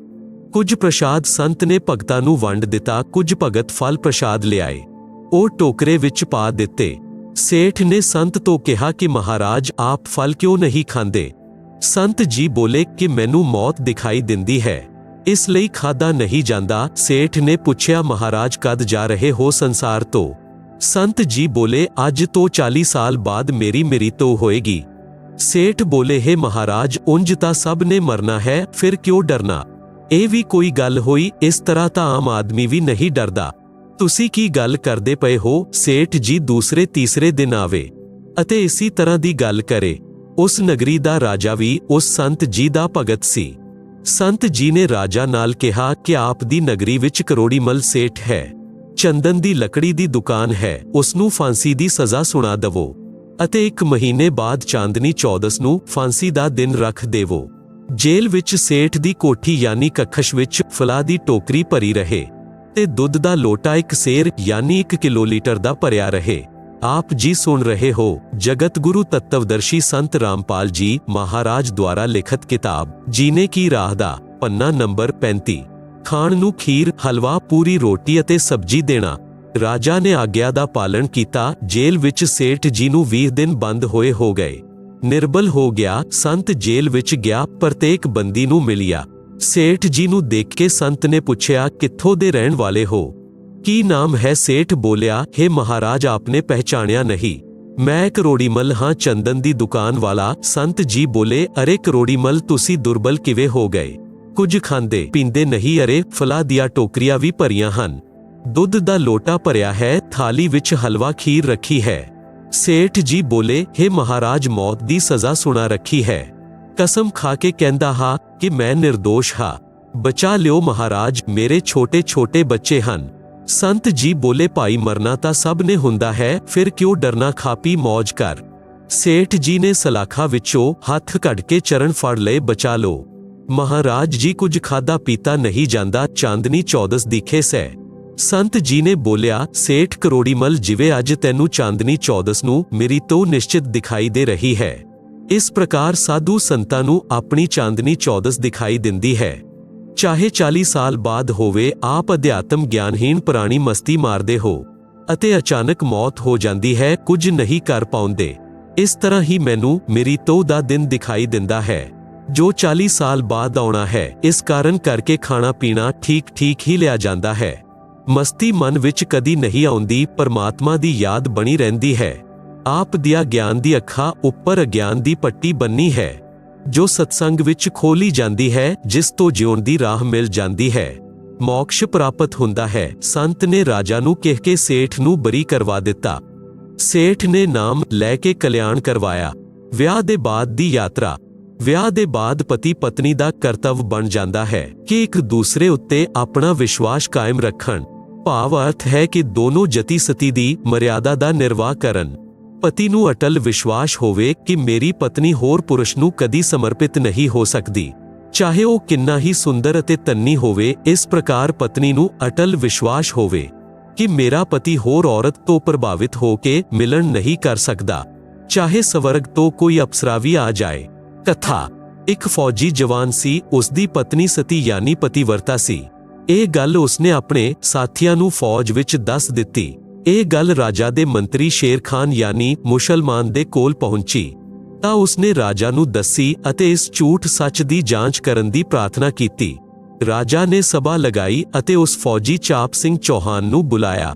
ਸਭਾ ਵਿੱਚ ਰਾਜਾ ਨੇ ਪੁੱਛਿਆ ਕਿ ਆਪ ਕਹਿ ਰਹੇ ਹੋ ਕਿ ਆਪ ਦੀ ਪਤਨੀ ਪਤੀਵਰਤਾ ਹੈ, ਉਹ ਹੋਰ ਪੁਰਸ਼ ਨਾਲ ਕਿਸੇ ਲਾਲਚ ਵਿੱਚ ਮਿਲਣ ਨਹੀਂ ਕਰ ਸਕਦੀ। ਰਾਜਾ ਨੇ ਕਿਹਾ ਕਿ ਜੇਕਰ ਝੂਠ ਪਾਈ ਤਾਂ ਫੌਜੀ ਚਾਪ ਸਿੰਘ ਨੇ ਕਿਹਾ ਕਿ ਜੋ ਸਜ਼ਾ ਆਪ ਦਿਓਗੇ ਮਨਜ਼ੂਰ ਹੋਏਗੀ।